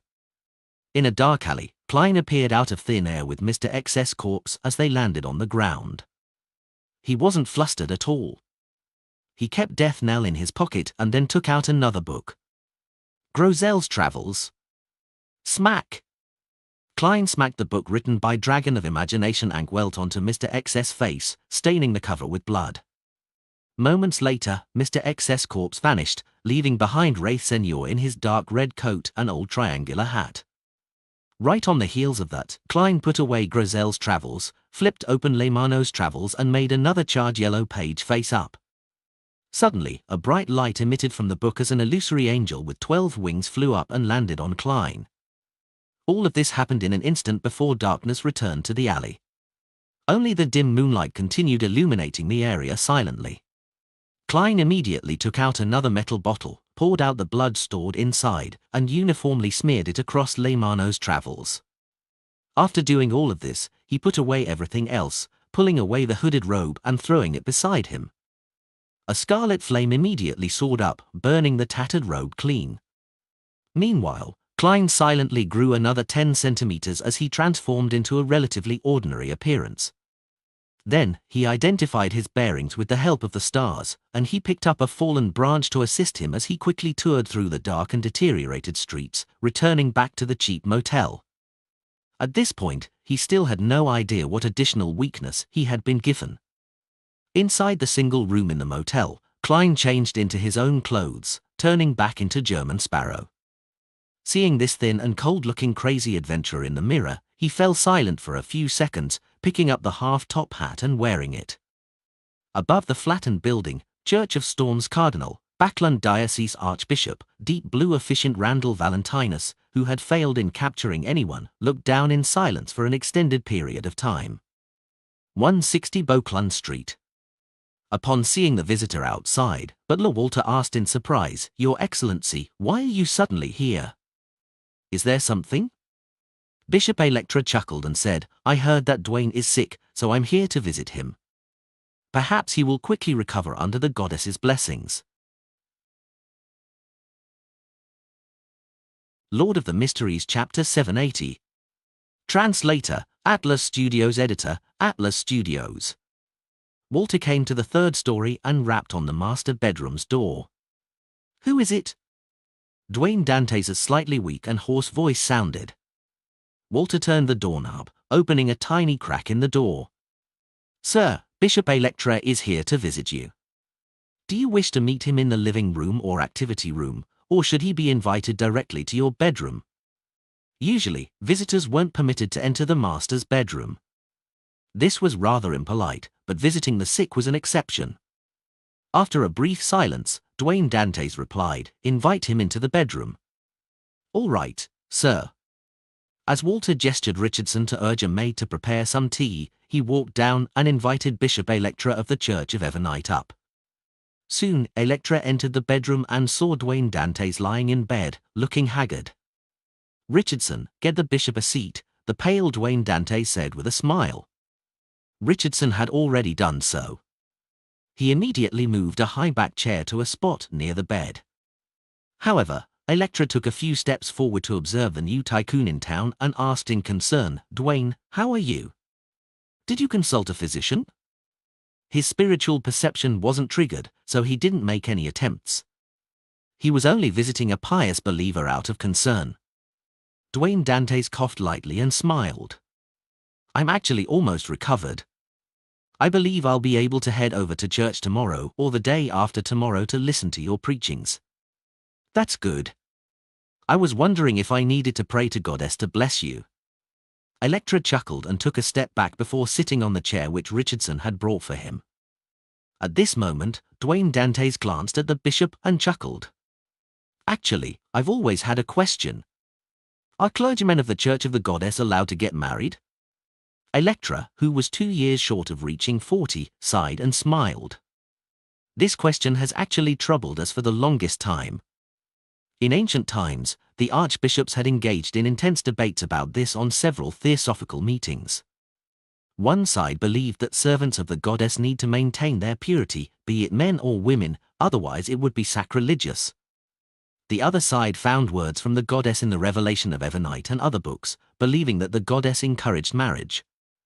She encouraged equality between both sexes and for them to have normal contact. Hence, clergymen should be an example of this, and not be a negative example. By doing so, that would be the greatest respect towards the goddess. In recent times, this question has basically been shelved. The church doesn't ban or encourage it. The only request is that married clergymen are not to let their families live in the cathedrals." Dwayne Dantes nodded slowly as he curled the corner of his lips. "Your Excellency, do you have a wife?" Although Bishop Electra was thin and not very good-looking, he was pleasant to the eyes. He sighed and said, hardly hiding his smile, 2 years ago, I walked down the aisle under the goddess's watch. I happened to have a child this year. I originally imagined that I would remain single my entire life in order to serve Goddess, but..." As he spoke, he gave a self-deprecating laugh and shook his head. Without waiting for Dwayne Dantes to probe deeper, Electra asked, "You seem to be single as well. Are you considering the problem of marriage?" He seemed to imagine that Dwayne Dantes had such thoughts, and he directly asked, imagining that the answer was certain as he continued, "What kind of lady do you like? Perhaps I might be able to help introduce you to someone."